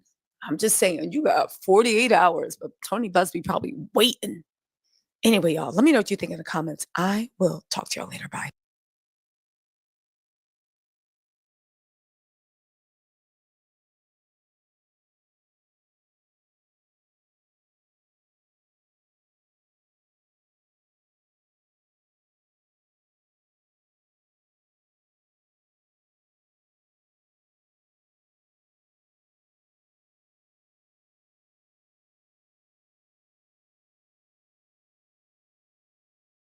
just gets accused of raping a minor in a bombshell lawsuit, we got to bring in a high-profile litigator. Enter Ben Chu, Johnny Depp's lawyer who famously represented him in a trial with competing claims of abuse. We're going to be breaking down right now the new claims and the legal warfare that's happening in the case of Jay-Z. Welcome to Sidebar, presented by Law and Crime. I'm Jesse Weber. All right, so we want to continue this conversation on Jay-Z and this massive lawsuit that he's now facing. It is still pretty shocking. The fact that a woman claims when she was 13 years old, she was raped by Jay-Z, Sean Carter, and Sean Combs at a VMA's after party back in 2000. And if you haven't been following our coverage of this, this was a suit that was originally filed back in October by Texas attorney Tony Busby, and it didn't originally name Jay-Z. This alleged attacker was only identified as Celebrity A, but depending on who you ask, there might have been a breakdown in the behind the scenes, maybe we say negotiations is the right word, revolving the suit, because Busby ends up filing a lawsuit on his client's behalf, and now he has named Jay-Z as a defendant in this amended complaint. Now, Jay-Z's version of what happened here is that he refused to be what he and his lawyers call extorted or blackmailed by Tony Busby. In fact, in a statement in response to the lawsuit, Jay-Z said in part, quote, "My lawyer received a blackmail attempt called a demand letter from a lawyer named Tony Busby. What he had calculated was the nature of these allegations and the public scrutiny would make me want to settle. No, sir. It had the opposite effect. It made me want to expose you for the fraud you are in a very public fashion. So no, I will not give you one red penny." And also said in his statement, "You have made a terrible error in judgment, thinking that all celebrities are the same." And then later he said, "I look forward to showing you just how different I am." Now, Busby also responded on X denying that this was the case, writing in part, quote, "No one has made any threats. Jay-Z's assertions are bogus and laughable. Instead, our firm sent a standard demand letter seeking a mediation on behalf of a woman who alleges Jay-Z sexually assaulted her as a minor. The letter was vetted and approved by our client, whose preference was to attempt resolution short of filing a lawsuit. This approach is common in these types of cases. What you are seeing played out now is a coordinated and desperate effort to focus the public's attention on me personally to avoid attention on the allegations being made by my clients." And we learned that Jay-Z is also believed to be the John Doe who recently filed a lawsuit anonymously against Tony Busby, claiming extortion and intentional infliction of emotional distress. We didn't know who it was, but it seems to be that it was Jay-Z. And now there is also this heated back and forth about whether Jane Doe in this lawsuit should be able to proceed anonymously in her lawsuit. Jay-Z and his legal team are pushing for her to have her reveal herself, partly because they say Jay-Z has a right to know his accuser, to investigate her claims, to challenge her. It's only fair. Busby counters by saying this is highly sensitive material and revealing her identity could cause her further trauma. Also, there is a safety concern about her identifying herself. And now, in an interesting side tidbit, which we'll get into, a woman allegedly reached out to Jay-Z's legal team explaining her experiences with Tony Busby's law firm, where she is essentially claiming that she was dropped as a client when she refused to adopt a sexual assault narrative that the firm wanted her to proceed with. Shocking. I'm going to get into that. And by the way, as an aside, let me also say real quick, it's not just us here at Long Crime that have been covering these Diddy stories and updates for you. Websites all over the internet are grabbing readers with headlines like Puff Daddy stays in jail for trying to influence witnesses. Woman sues Sean Combs for raping her. And that is exactly where a platform like Ground News comes in. So what they are is a small independent team that we actually partner with because they can help us deliver just the facts when we report on stories like this. You can go to ground.depp in his very high-profile civil trial against Amber Heard. My goodness. I mean, what do you want to talk about first? You want to first talk about the allegations in the Jay-Z lawsuit before we talk about the legal war that's going on? What do you make of the fact that he has been identified in this case and the allegations against him? Good morning, Jesse. It's great to see you again. Yeah, these are shocking allegations, and I think he's put out a very forceful statement against them, which I think is a good move, both legally and in terms of PR. Assuming, of course, that he is innocent of that. I think these are the kinds of allegations that one would expect someone falsely accused to push back on extremely strongly. which he has now done. For people who haven't read the complaint, let me just give them a sample. It reads, Combs then threw plaintiff toward a wall. Again, allegedly 13 years old when this happened. Combs then threw plaintiff toward a wall, causing plaintiff to fall. Plaintiff got up and stumbled, at which point Combs grabbed her again and threw her on the bed. At that point, Carter began removing plaintiff's clothes as she grew more and more disoriented.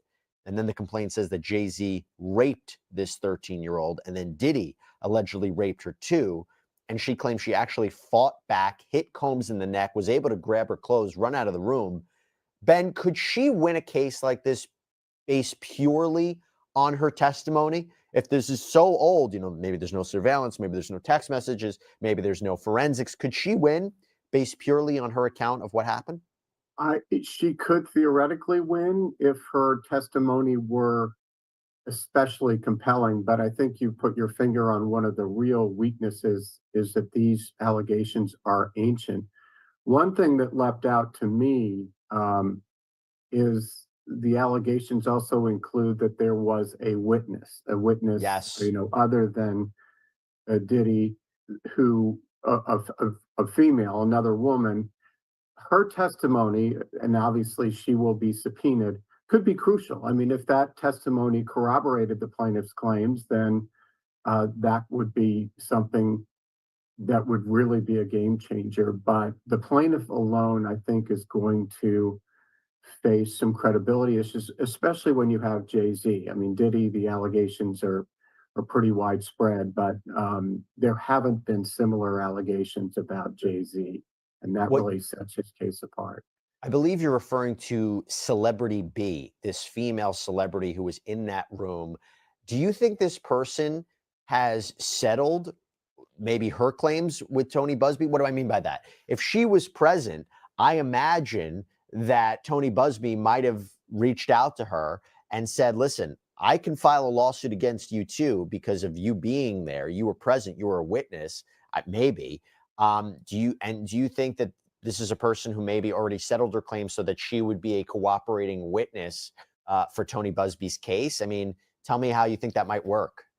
That would be a brilliant move if that's what Busby did, because otherwise he is making really, the worst, the harshest kinds of allegations, and he's signing his name to it. I mean, he referred to his client vetting a demand letter. Well, sure, the client is supposed to vet the demand letter for in terms of the factual allegations, but the legal allegations, the legal import of that is in the province of the attorney. So you can't necessarily just hide behind your client.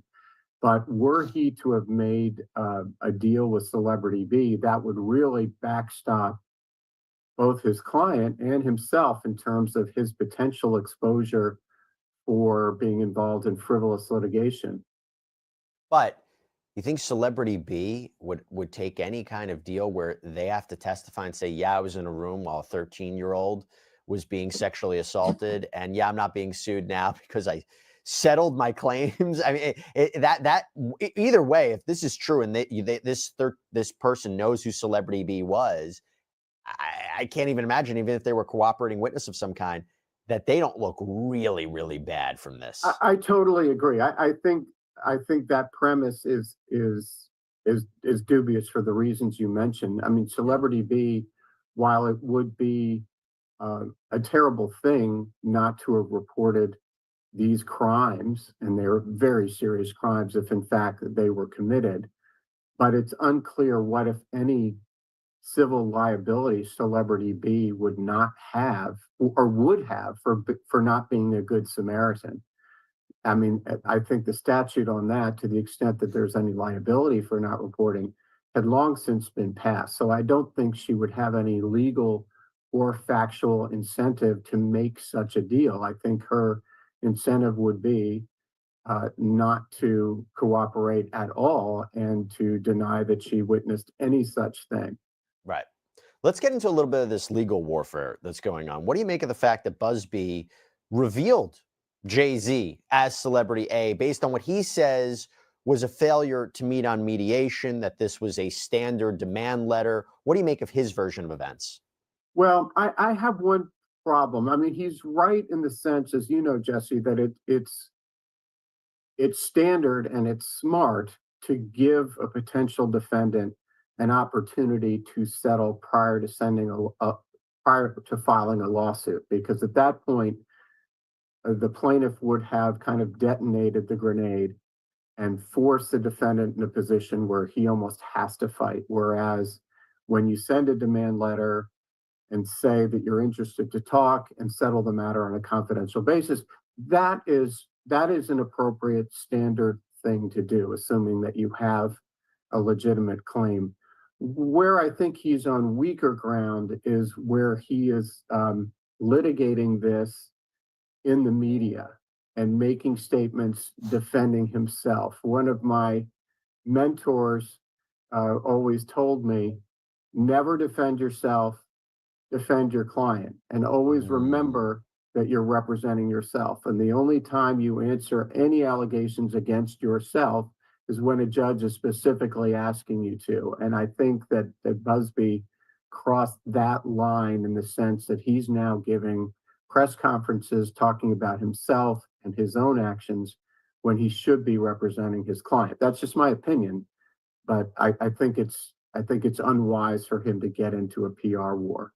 Do you think that this rises to the level of extortion, as Jay-Z's claims? Because let me read you a portion from one of their filings. To coerce Mr. Carter into compliance, plaintiff and attorney Busby imposed an arbitrary deadline in their extortionate demand letter, warning Mr. Carter that they would take a different course if he did not agree to a confidential mediation to resolve this delicate, important matter. Without even waiting for the deadline provided by the extortionate demand letter to pass, attorney Busby posted on social media that he intended to file a lawsuit naming Mr. Carter and attaching the extortionate demand letter to punish Mr. Carter for seeking redress from a court. All along, Mr. Carter refused to bow to attorney Busby's scheme.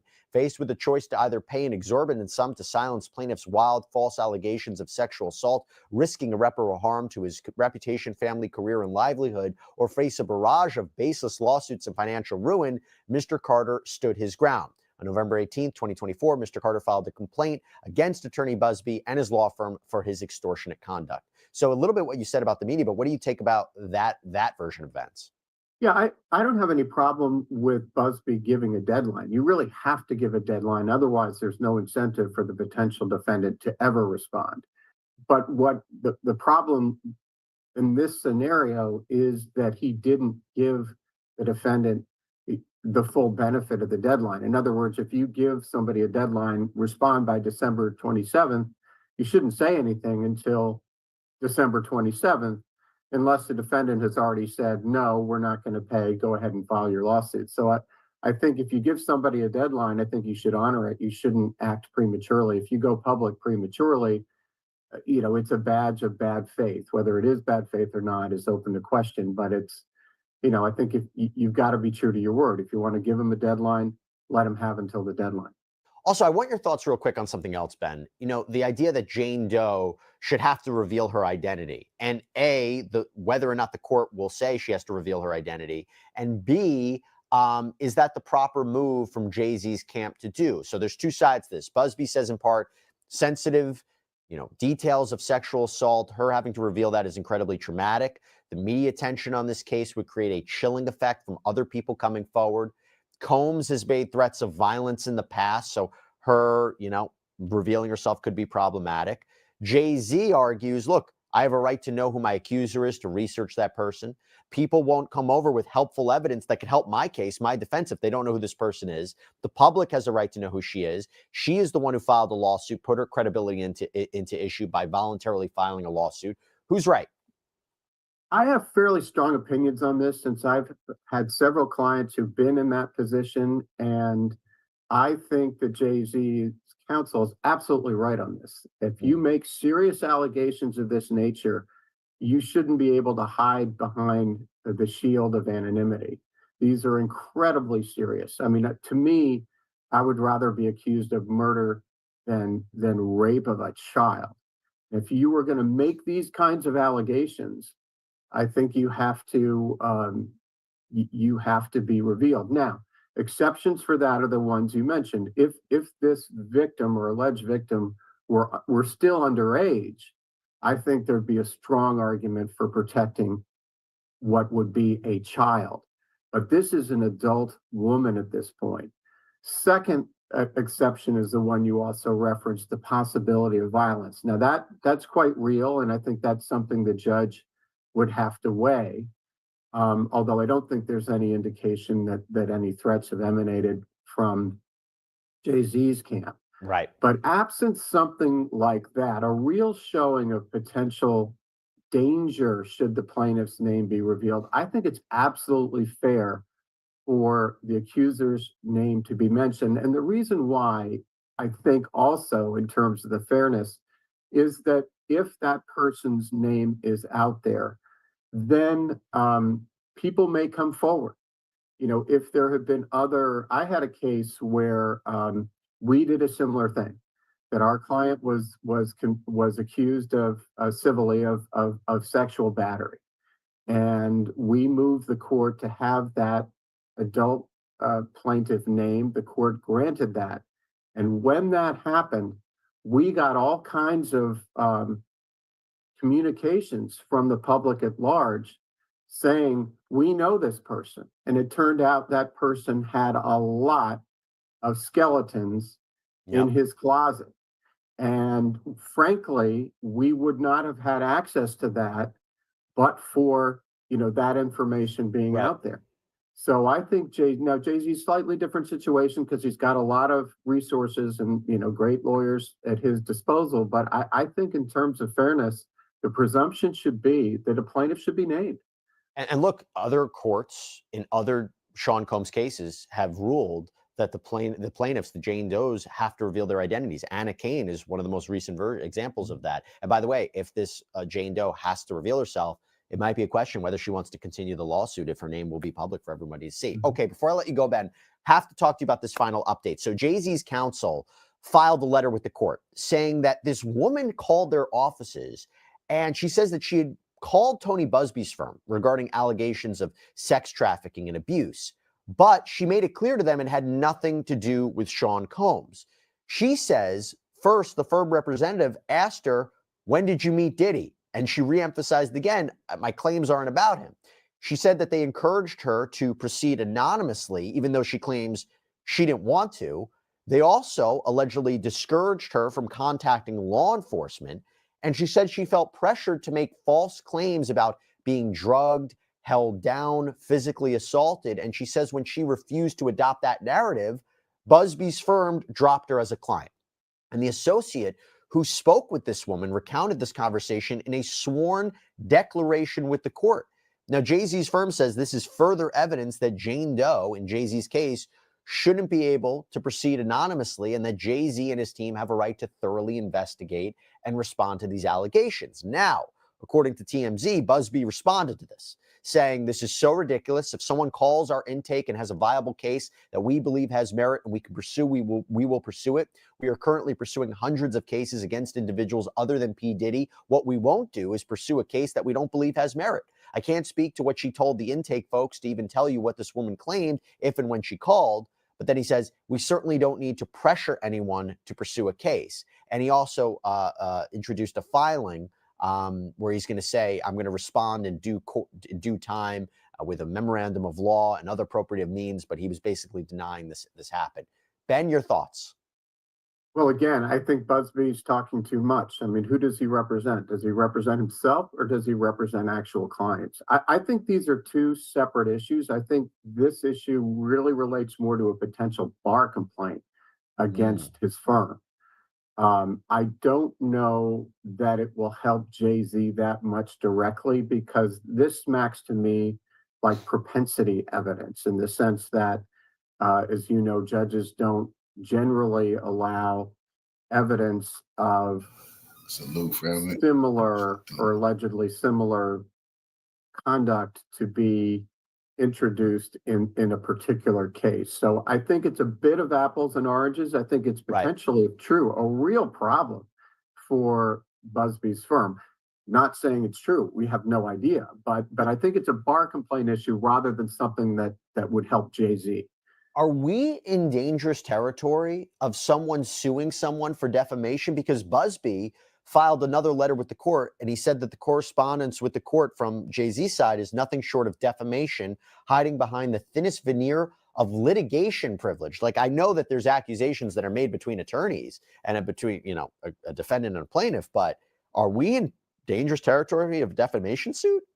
Yes, and lawyers have to understand. We've had this conversation before in other contexts. Lawyers have to understand that they're not immune from defamation liability. I mean, sure, when you're in court or you're making a court filing, there is a qualified privilege and immunity there.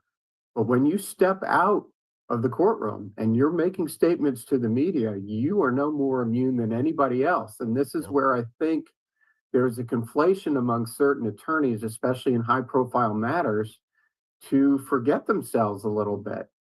And again, to make statements on their own behalf or even on their client's behalf that are not privileged. And that really compromises the potential rights of the client, because the lawyer is setting himself or herself up for potential defamation liability and the client.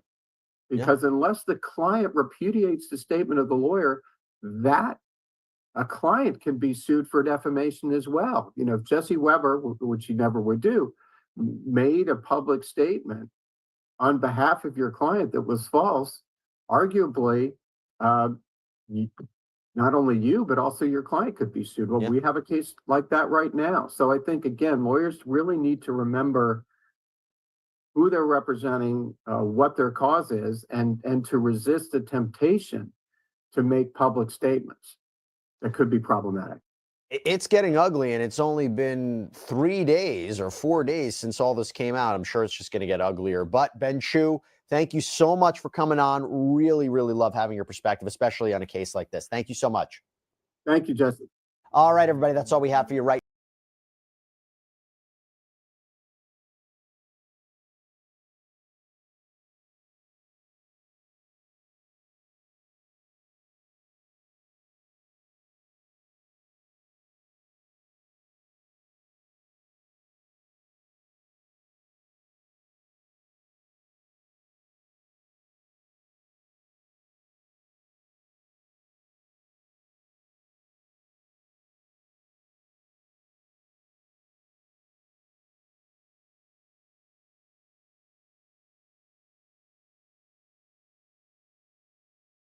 at the top of the chat.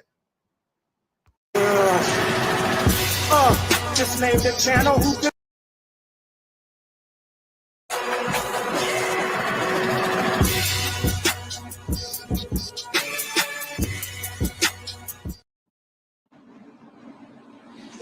All right, you guys. Man, I had to double back, man. I didn't even know I was going to double back, man. And then I got hit with this one, bro. Didn't even know I was going to double back, man. And then I got hit with this one. Unbelievable stuff, man. Diabolical stuff going on out here, allegedly, man. Man, dog. So, former NFL player, star Larry Johnson has come out in an interview today in the aftermath of the devastating allegations that's been brought against rap legend Jay-Z. And basically, he has came out and stated that he has made some serious allegations against Jay-Z and Beyonce. If you guys don't know what's going on, y'all press 1 if y'all can hear me in the comments, man. Salute to everybody in the comments section. Y'all press 1 if y'all can hear me, man, in the comments, and we're going to get right to the video, man. There ain't going to be no introduction for this one either. Just press 1 if y'all can hear me. Let me get a mic check real quick, and let me know we ready to go, man. This is bad, y'all. So tonight, I had to come back and do a back-to-back. According to reports, man, like I said, former NFL star Larry Johnson, running back star, played for the Kansas City Chiefs. He basically came out and has made these claims against Jay-Z and Beyonce. Now, this is coming off of the lawsuit that Jay-Z just got named in with Sean Diddy Combs, as Jay-Z has been accused of sexual assault against you-know-who. Everybody should pretty much know by now. But today, ex-NFL star Larry Johnson is now claiming that he was present and ended up leaving a party in which he says he alleges that Jay-Z and his wife Beyonce, he alleges were both present at. He alleges that some other people were present as well. He named names, and I will tell you those names of other celebrities. According to the report, it says that former NFL player Larry Johnson has sparked debate with his recent claims, alleging that he witnessed blanks entering a late-night rap party hosted by music icons Jay-Z and Beyonce in Colorado. According to the report, it says in an interview, Larry Johnson, the former NFL star, alleged that when he and other artists, including rap artists, he said there was other rap artists there, including rap artists, were attending a party in Colorado. He said that around 11 p.m., that some, you guys read it on the screen. I'll put it on the screen because I didn't want to read it. Some CHILDREN came to the party out of nowhere, he said, which was quite surprising for him. And so he quotes and he says, so when 11 p.m. hits, we turn on the music, we start drinking, and then out of nowhere came the youngins, Johnson said. He went on to say, the statement by Larry Johnson came after an American attorney, Tony Busby, filed a lawsuit against Jay-Z accusing him of sexual misconduct with a you-know-what in the year 2000. It goes on to say that he made some revelations, and he claimed that, during a party hosted by Jay-Z and Beyonce, he witnessed them arriving late at night, these youngins, in an incident he described as deeply surprising. He began by explaining that he was in Colorado for a photo shoot, which he believes took place during the winter of 2006 or 2007. He further stated that Jay-Z, Beyonce, Naomi Campbell, and he claims that Jamie King were all present at the same time at this place. According to Larry Johnson, he said Jay-Z had rented a house for a rap party associated with the photo shoot, and preparations were underway for what he described as an adult-only gathering. And he said, and I quote, Jay was there, B was there, and he, meaning Jay, rented this house, and we were supposed to do this rap party for this photo shoot. He rented this house, and we were watching LeBron play. And after the game, it had to be 10 or 11 o'clock.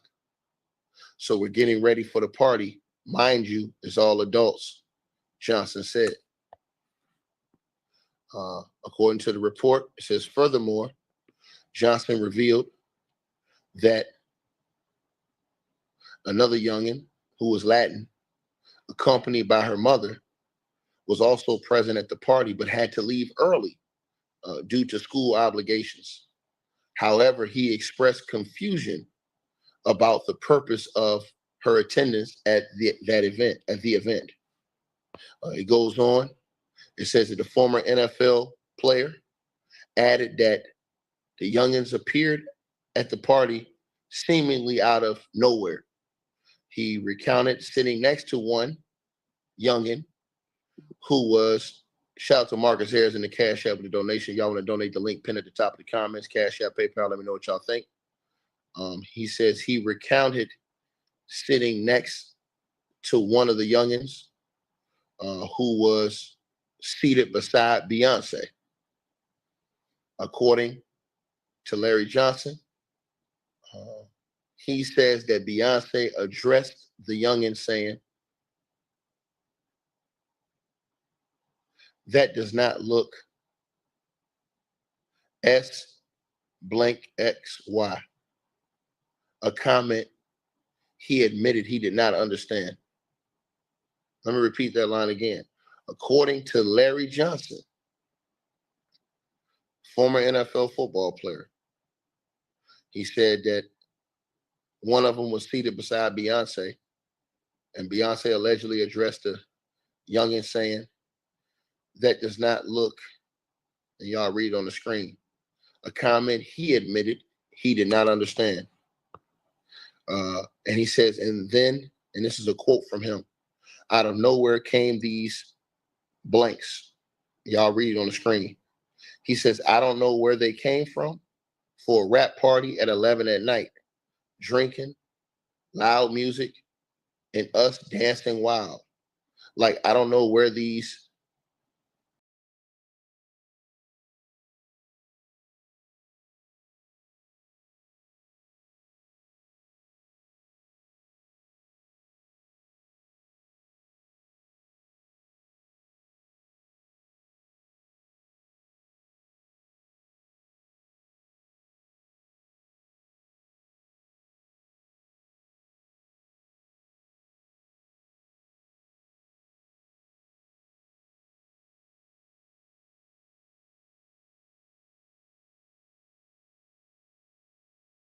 Call AI brings everything you need into one way. They were saying that the lawyer Bugsby said it's possible that the so-called Jane Doe accuser could be taking this case criminal. Is there a possibility that there's some truth to these allegations? Now, I don't know if you've seen Larry Johnson. I don't know if you've seen this. The old Chiefs player? Yeah. Good God. I gotta get this. I don't know if I could believe him. I think he was on what's the guy's name? Jason Whitlock. When Jay was going after B was a very young woman. Now, I did a Rockaware photo shoot in Colorado, and I think it was during the wintertime of 06 or 07. And Naomi Campbell was there, actress Jamie King was there, Jay was there, B was there, and he rented this house. And we were supposed to do this rap party for this photo shoot. We rented this house, and we were watching LeBron play. And after the game, it had to be like 10 or 11 o'clock. So we getting ready to party. Mind you, it's all adults. There was a 13-year-old or a 14-year-old teenage Latin girl that was there. And I think she had to leave because she had school and she had to do homework. But she brought her mother with her. So it was no funny business going on, which I could respect that. So when 11 o'clock hit, we turned on the music, we started drinking. And then out of nowhere came these young children. I don't know where they came from. For a rap party at 11 o'clock at night, drinking loud music and us dancing wild. Like, I don't know where these kids came from. And then I happened to sit down because I was dancing with one of the assistants. And I sat next to this child, and the child sat next to Beyonce. So I hear B say something about, doesn't this look sexy? Or isn't this sexy? And in my mind, and mind you, I'm not awakened as I'm awakened now. So in my mind, I'm like, what did she just say? And then I didn't pay no attention to it. And then, you know, obviously the liquor took hold of me and I had to leave. So I said bye to everybody and left. But those kids remained. I don't know if those kids were from the photo shoot themselves, but the fact that these kids came around adults during drinking hours or partying hours was already alarming to me. So when I hear something like this happens, I can't really discount it and say, oh, he could never do this. Because I'm hearing stories, I'm seeing it with my own eyes, and I've been in situations where something don't sound or look right, and it's usually involving all people Jason Whitlock. And the dude, look at how he looks now. I'm watching him right now. He look like shit. I couldn't even recognize this dude if I seen him. Did he look like that? He didn't look like that before, did he, back in the day? No, this is years and years of Abuse. Yeah. Some type of abuse. I don't want to, maybe I don't know. What's your thoughts on that? Because my first, let me say this. Yeah, go ahead, bro. Why now, bro? Why didn't you say this 20, 10, 15, 3 years ago? Why now would you come out with this type of information? Like, oh, well, come on. Yo, what's going on here, man? But I'll let you go in, man. Go ahead, man. Oh my God, bro. So, I mean, I agree with you, man. First off, we gotta be careful on the sources. Gotta be careful on the sources because first and foremost, let me answer your first question. Yeah. Is there a possibility Jay-Z could have done this? Absolutely. Absolutely. Hell yeah, there's a chance he could have did it. You want to know why? Because we weren't there. We weren't around him. We ain't in his day-to-day. We don't know what type of vices he has. We don't know what type of what type of things he's into. So is there a chance? Without question. We cannot take that out of the equation. But when you look at the original story that came out and you look at the details, those details seem really effing shady to me. So you got to bring those to question. And now we got Larry Johnson. No disrespect to Larry Johnson. I remember when he signed for the Chiefs, when he was with the Chiefs, he was a beast at running back. He signed to Rock Nation. He was one of Rock Nation's first athletes. So he definitely had some dealings with Jay-Z, but this man has also dealt with a lot of mental issues. Yes. Over the last few years. And it is visible when you look at him. And you also look at NFL players back then, in particular running backs, and the punishment and the things they dealt with. They dealt with head injuries. And I think that he's on numerous occasions talked about some of the head injuries that he has had. I'm not putting anything I'm not saying that the man has CTE. I'm not a doctor. I don't know.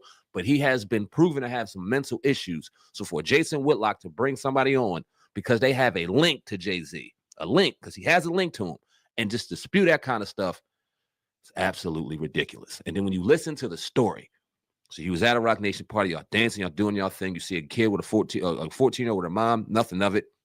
Then you see a whole bunch of kids ushered in. You hear Beyonce randomly say this, and you say nothing then.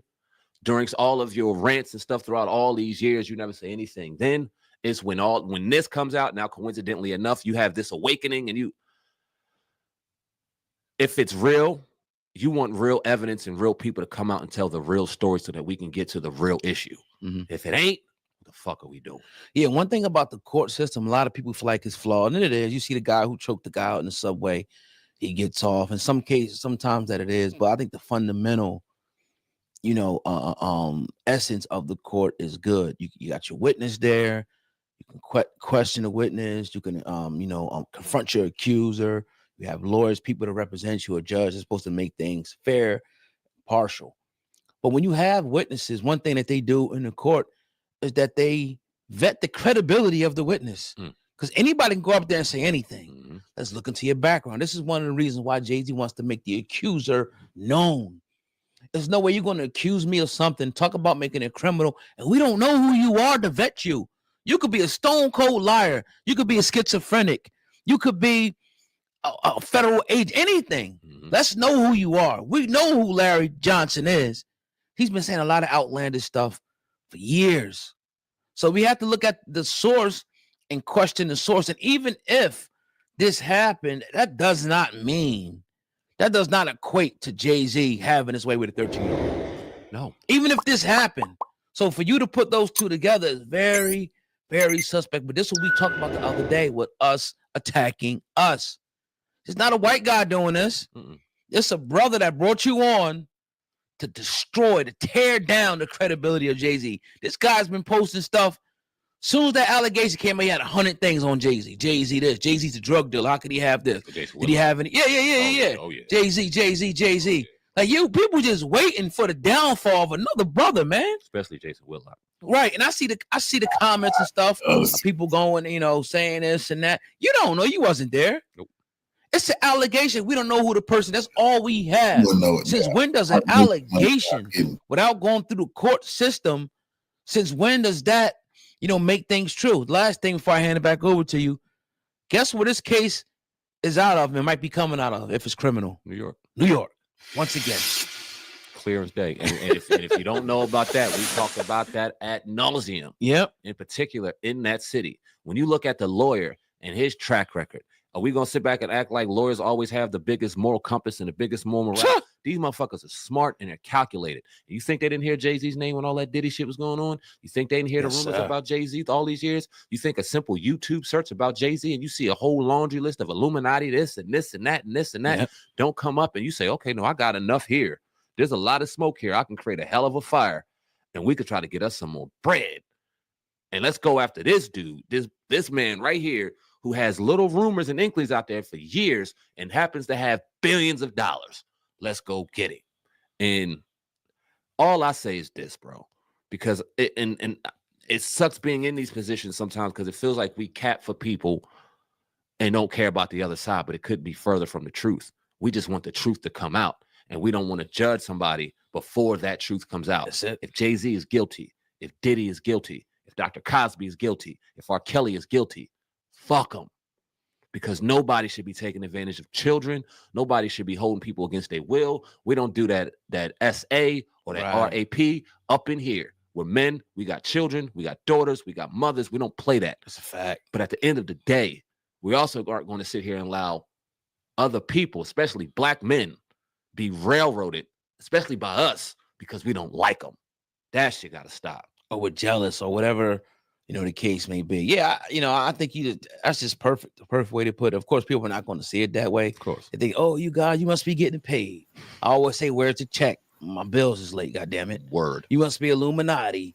All this shit. We're the guest on the show.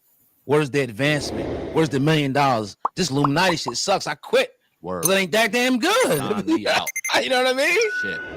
You know what I mean? But nah, man, it's again, we understand how powerful media is too. And we could easily get on here and rip these dudes and piece together clips of Diddy and Jay-Z and write the narrative. But no, we're just gonna just stand in the middle and say, let's just wait and see. That's all. We're not saying that we're not saying that he didn't do it. We're not saying he did do it. We say let's wait and see. Wait and see. That's it. Cultfigga. Follow me.